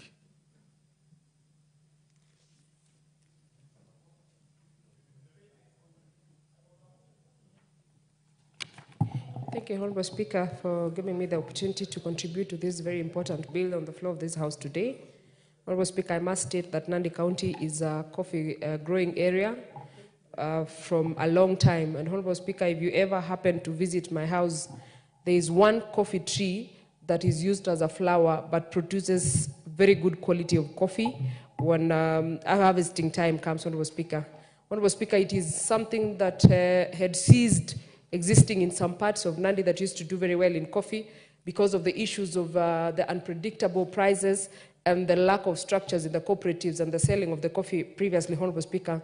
But Honorable Speaker, especially being the woman rep for Nandi, Honorable Speaker, and being keen on development and being keen on empowerment of women, we have a vibrant program called Mama na Kahawa. And Honorable Speaker, we distribute coffee seedlings. And in the first phase, Honorable Speaker, we distributed 100,000 coffee seedlings to women in Nandi County to be able to plant the coffee seedlings in small scale. Honorable Speaker, we are very ambitious this year and we are already propagating coffee, 0.5 million seedlings to be distributed for the planting season of May, Honorable Speaker. And Honorable Speaker, that brings me to the point that this particular bill has come at a very good time, Honorable Speaker, and it is a very important bill, Honorable Speaker, regarding for the farmers of coffee. Honorable Speaker, coffee has been called the gold in this, the black gold, Honorable Speaker. And it is given that name, Honorable Speaker, because if you look at the earnings of coffee, Honorable Speaker, you cannot compare it with earnings from other crops, Honorable Speaker. They are fairly okay, but the coffee one, Honorable Speaker, is very good. Honorable Speaker, this bill has come at the right time so that we can be able to sort out the teething problems that we have in the coffee sector. So that, Honorable Speaker, we can be able to then ensure that the farmers of coffee in this country, Honorable Speaker, are able to earn as much money as the coffee fetches outside there, Honorable Speaker.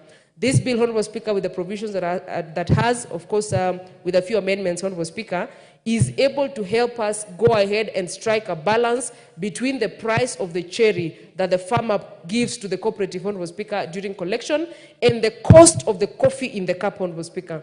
Honorable Speaker, it's surprising that a single spoon of coffee, Honorable Speaker, is costing us more than 400 shillings in the cafes, Honorable Speaker. But the farmer who actually tills the land, who procures the seedling, who actually tends to the crop, who actually goes ahead and pick the cherry, and of course, Honorable Speaker, is sure to take care of the cherry, Honorable Speaker, all the way to processing, is earning 1% of what one spoon, Honorable Speaker, of coffee is costing. And Honorable Speaker, looking at this bill and the provisions that herein, it is clear, Honorable Speaker, that we are going to bridge the gap between the coffee, the cherry, and the coffee in our cups, Honorable Speaker. Honorable Speaker, I'm very happy about the direct settlement schemes that is actually properly anchored in this particular bill, Honorable Speaker. Honorable Speaker, we've had a problem with our farmers waiting for so long for their money after the coffee has been sold. And I'm happy, Honorable Speaker, that with this bill, we are going to ensure that a farmer is paid immediately the coffee is sold, Honorable Speaker. And Honorable Speaker, this is a move that will get our farmers out of the circles of debts and loans, Honorable Speaker, that you are always asking for loans to pay farmers, and when the money comes, you are actually paying loans, and the farmers wait longer. And I'm pleased with that, Honorable Speaker. Honorable Speaker, for a very long time, we've been witnessing issues of theft of coffee either on the road or in the storage, Honorable Speaker. And I am happy that this particular bill gives us a police unit that is able to guard this coffee, whether in the store or the warehouse or when it is on transit to where they are going to be sold, Honorable Speaker. And Honorable Speaker, this will help us to cut the organized crime, I would say, because when you follow the trail of the stolen coffee, it ends up somewhere, and that somewhere, Honorable Speaker, happens to be someone who deals with coffee anyway in the end. So I am very pleased with that. Lastly, Honorable Speaker, I am happy about the introduction of a common structure.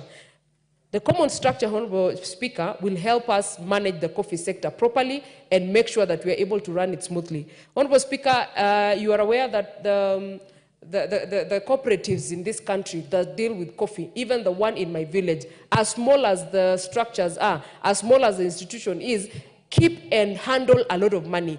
But you find that this particular cooperative does not even have an accountant, a proper accountant. There's a volunteer who just volunteers to do the math using a book that they have just drawn some lines in between it. And they also don't have auditors. Auditors that should be able to audit these accounts and be able to protect and take care of the farmers when the money hits the accounts of these cooperatives. And Honorable Speaker, we need that. I am happy about that particular part.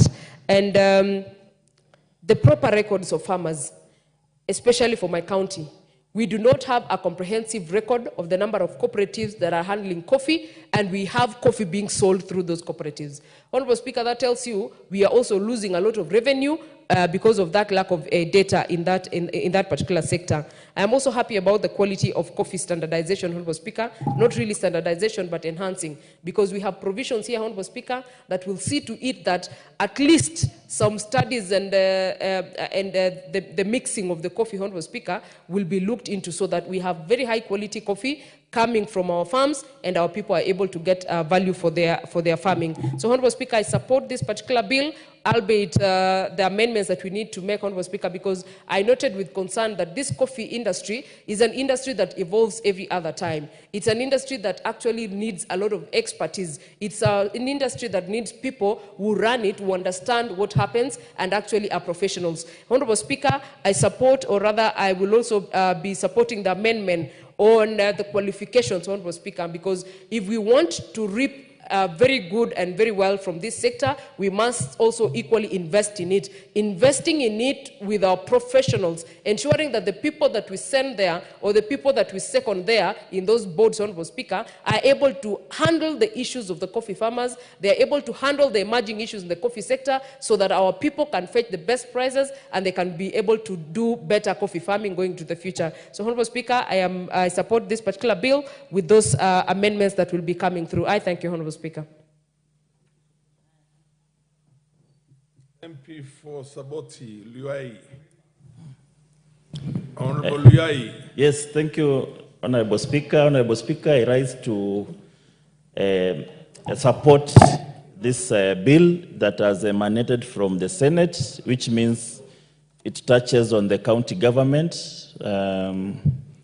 And then the Honorable Speaker, coffee is one of those crops that have made agriculture to be the backbone of the Republic of Kenya in terms of the economy, but due to mismanagement, agriculture is now being one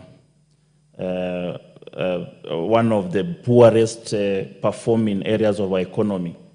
And the Coffee Board is one of those institutions that are supposed to help us revitalize this very important industry. We come back to the global market. Honorable Speaker, from the functions that have been outlined in this bill, the board will now regulate and promote the development of this coffee industry.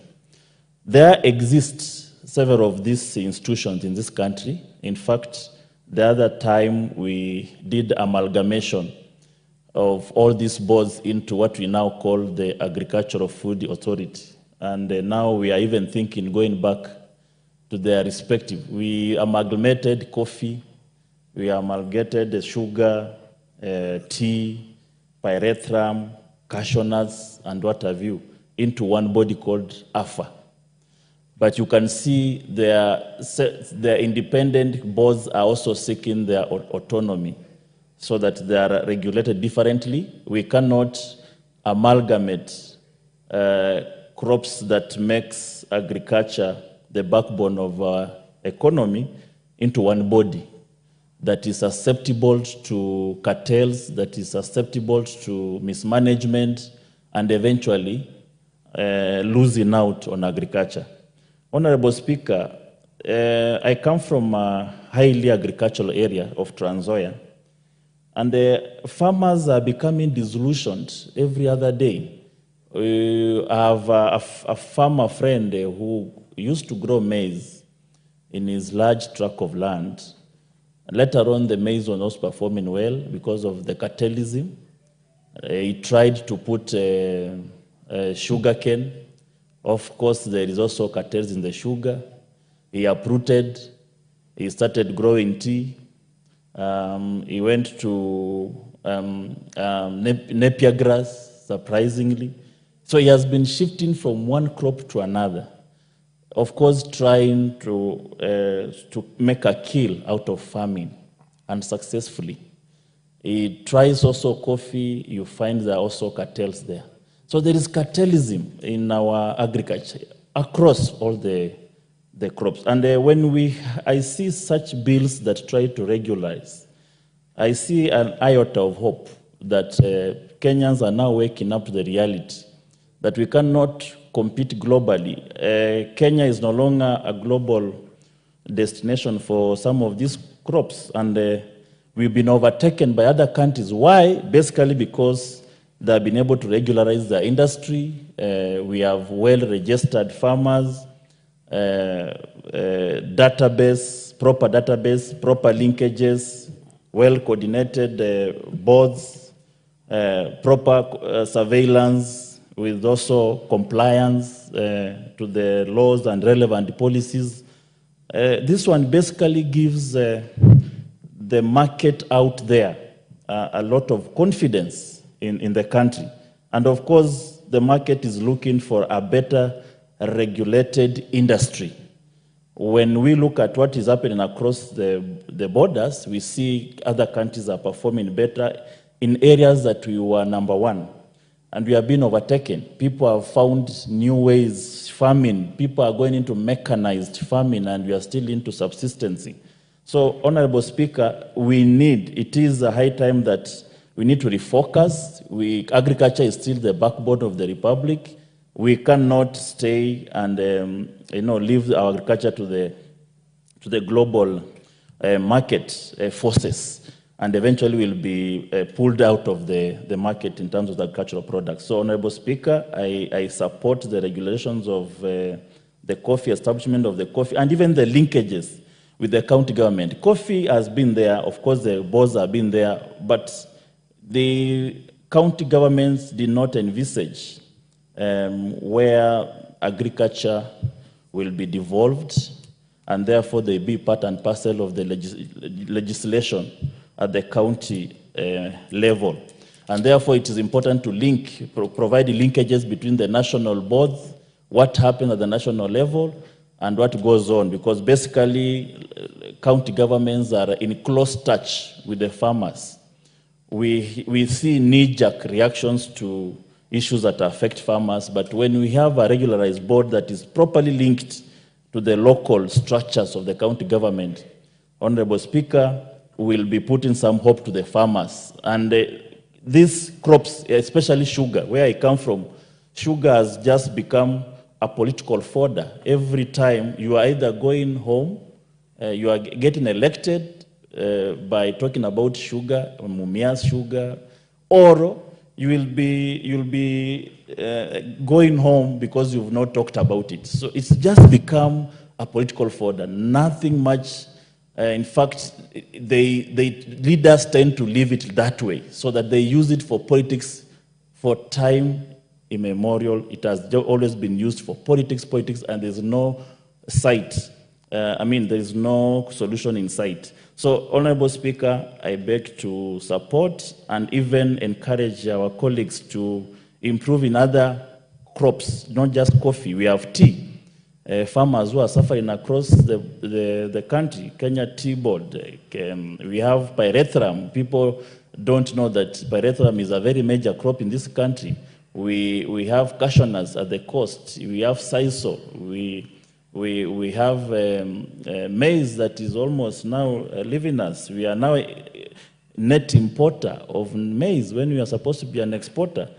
Brazil has done so well in these crops. Is there also a way that we can learn from these the South American countries that have done so well? Brazil, Chile, Argentina, they are doing so well in these areas of maize, coffee, and all that. These are some of the crops that were during the slavery period, when the Americans were selling coffee and the sugar to the Britons. And the Britons, on the other hand, were giving them the slaves. So this is one of the oldest crops. They were actually one of those crops that were being used in the transatlantic slave trade. The trans means triangular. So when the Britons were giving the slaves, the Americans were giving the coffee and the sugar, and us Africans were giving them the slaves. As bad as it looks, but that's how it used to be. And this is an important crop that has been there since time immemorial. I beg to support. Honorable Speaker, thank you. The Honorable Kaguchia John.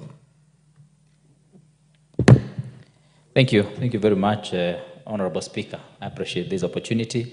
Honorable Speaker, the issue of coffee is such an important issue to the Republic of Kenya, as we all are aware that coffee is one of the major foreign earner in this country. It helps us a lot to ensure that we have a balance of trade in Kenya and to ensure that we stabilize the dollar rate in our country, ensure that we can be able to have an exchange rate that is stable, especially because we are earning foreign exchange. Honorable Speaker, one of the greatest problems that we have had, and which I appreciate that there is now Bill 6 to cure, is that in this country, when you're a farmer and you farm your coffee, the person who takes that coffee from your factory, in a way, disappears with that coffee in such a way that you cannot question them, in a way that you cannot discuss with them.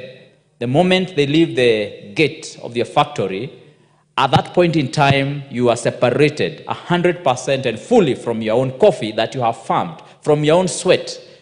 And your hopes are now kept on a stranger, a person whom you have no understanding about, a person that you don't know. And more often than not, a person who has capacity to capture the people who are elected in those coffee factories to be your leaders in such a way that they are compromised in many times. And so many farmers have despaired over the years, and for that reason, they have refused to farm coffee. One of the problems we find is that once the coffee leaves the factory, the person who then stores that coffee is the same person who mills that coffee, Is the same person who does the marketing for the same coffee, is a person who will do the grading for the coffee, is a person who will then take that coffee to the auction.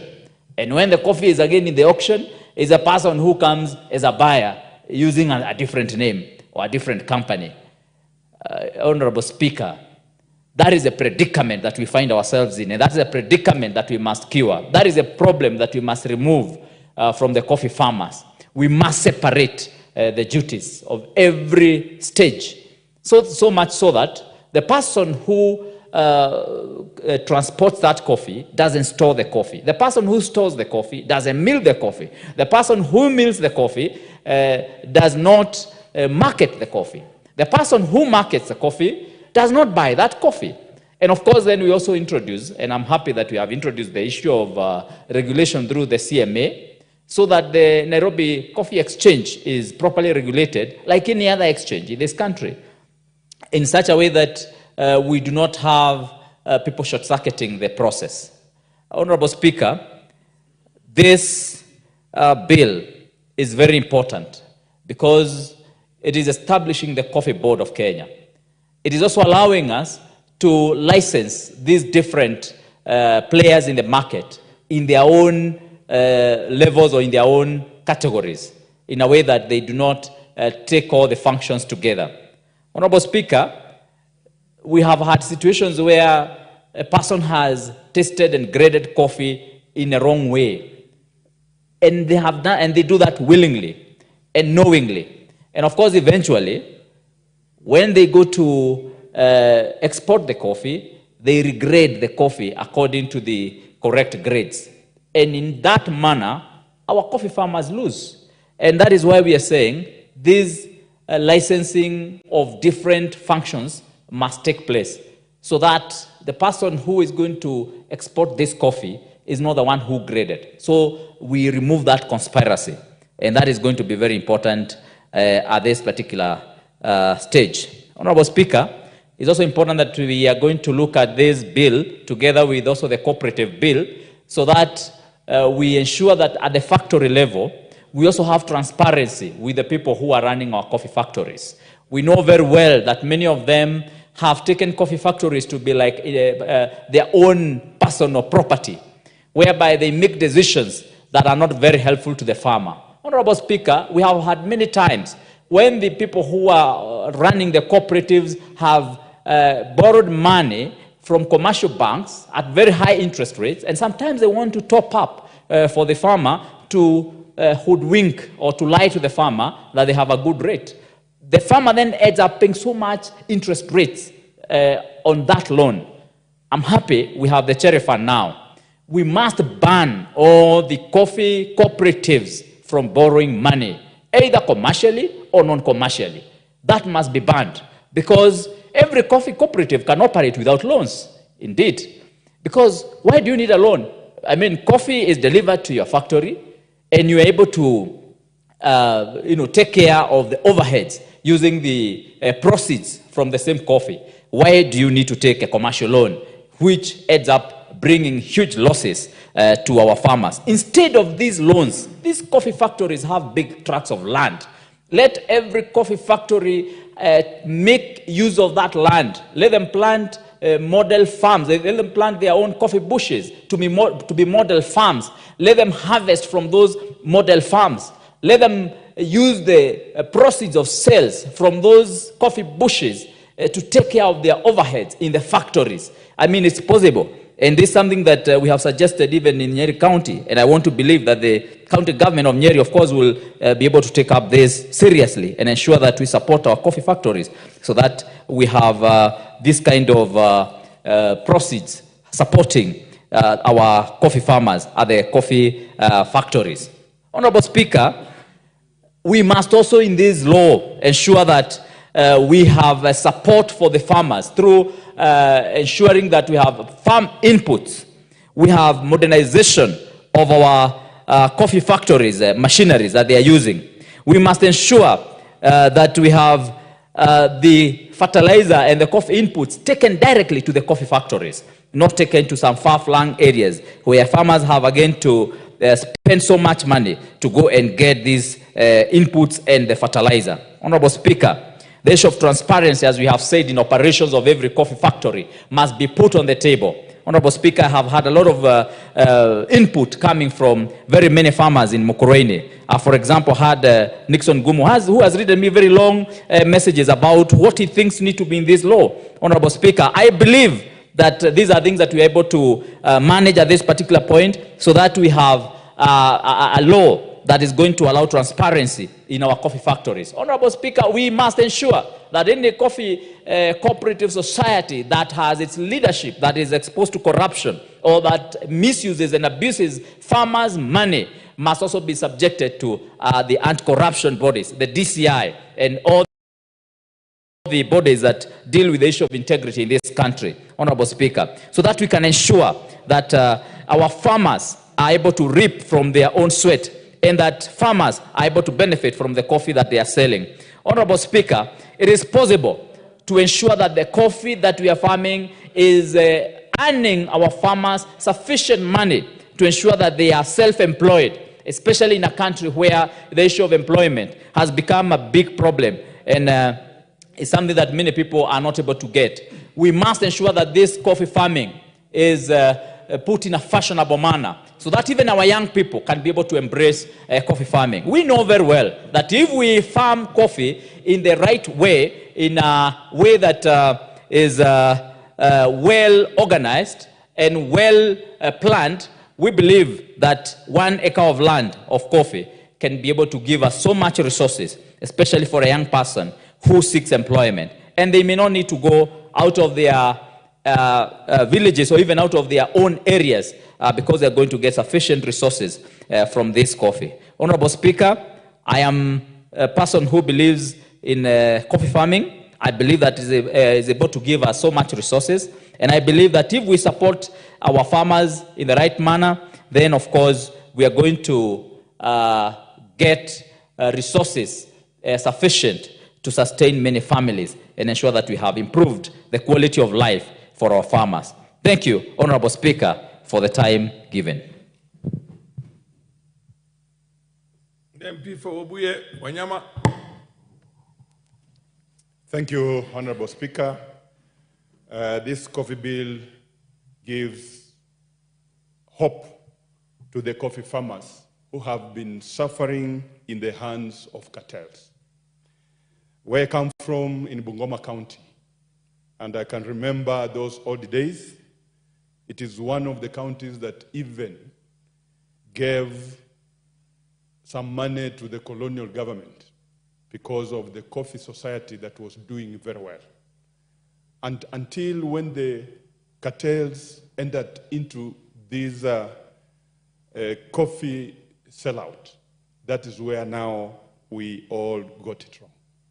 This bill, therefore, comes to give hope to very many farmers who had given up in life because the cartels have always taken the sweat of farmers instead of farmers reaping from their sweat.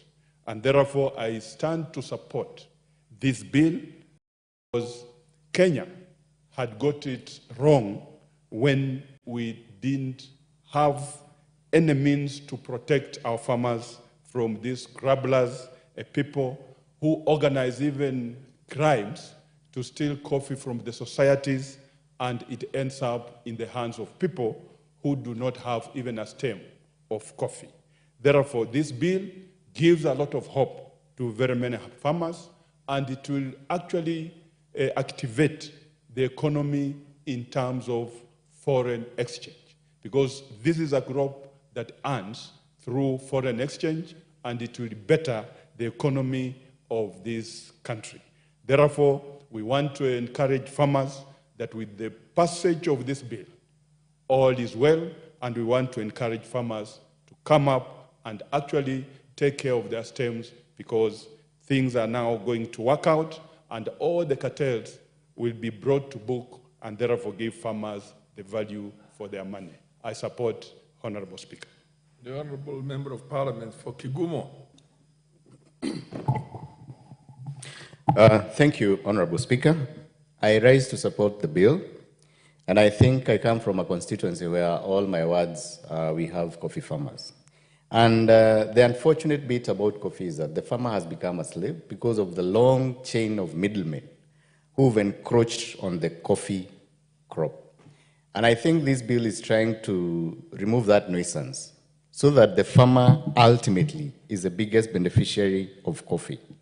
One of the challenges we've had is where we've had people who act as brokers, as marketers, as buyers, as sellers, and they are the same person, setting the price, grading the coffee, and that means that you can't be able as a farmer to know what grade your coffee should be.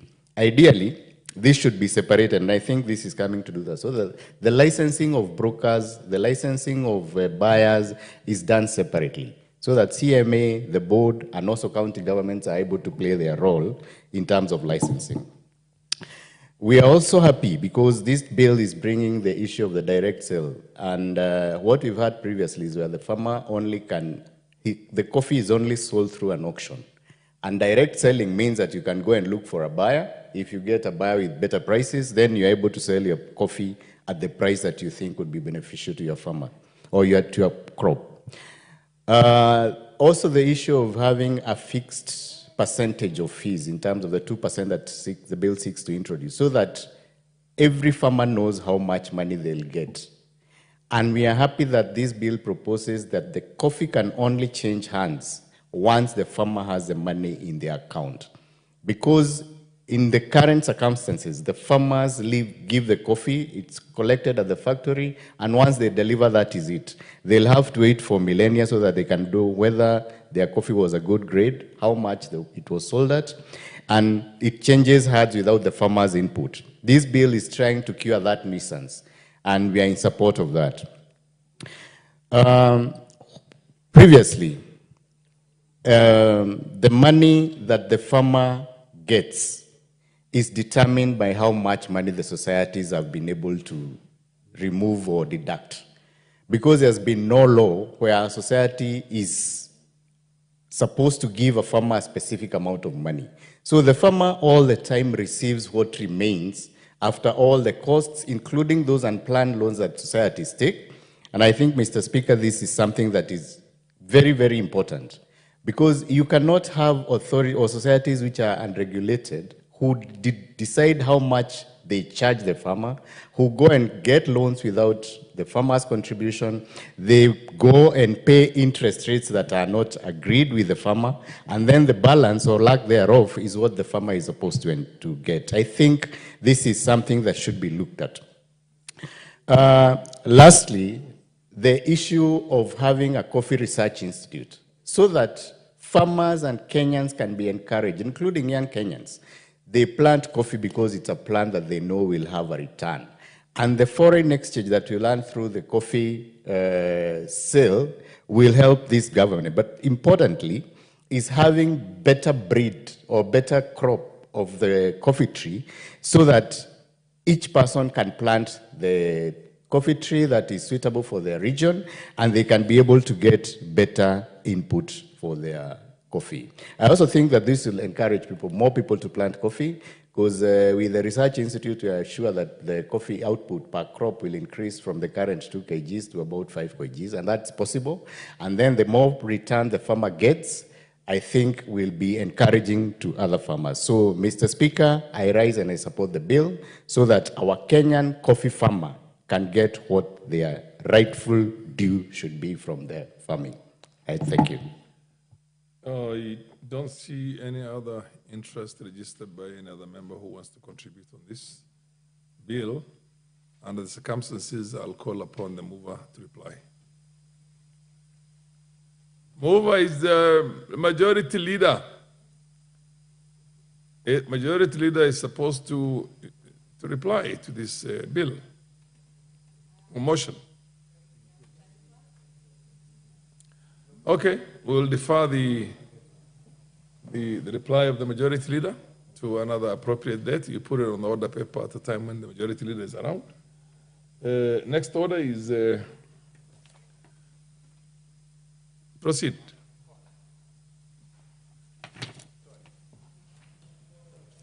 Order number 13, the Techno Police Bill National Assembly Bill number 6 of 2024, second reading. I understand the Honorable Naomi, you want this. Oh, it's you. Yeah, the chair.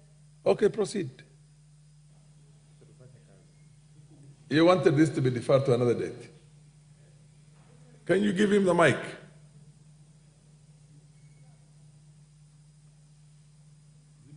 Give the mic to the Honorable KJ, MP for the Dagoretti South. Yeah, he's got it now. Proceed. Mr. Speaker, understanding just how much government business is pending, I think it would just be in order for us to move the bill and members can, catch on as they join us, Mr. Speaker. You're sure about that? I'll consult with the chair for a minute before Okay. I... Okay, come.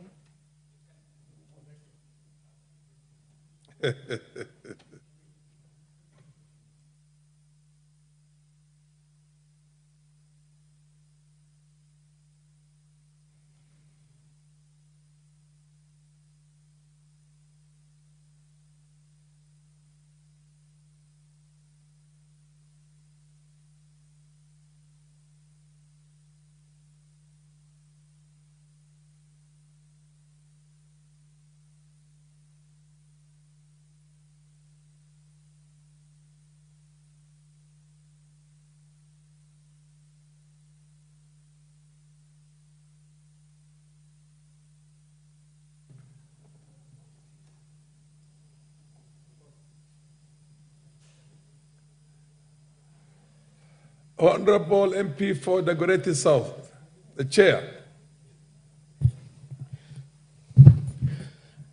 Honorable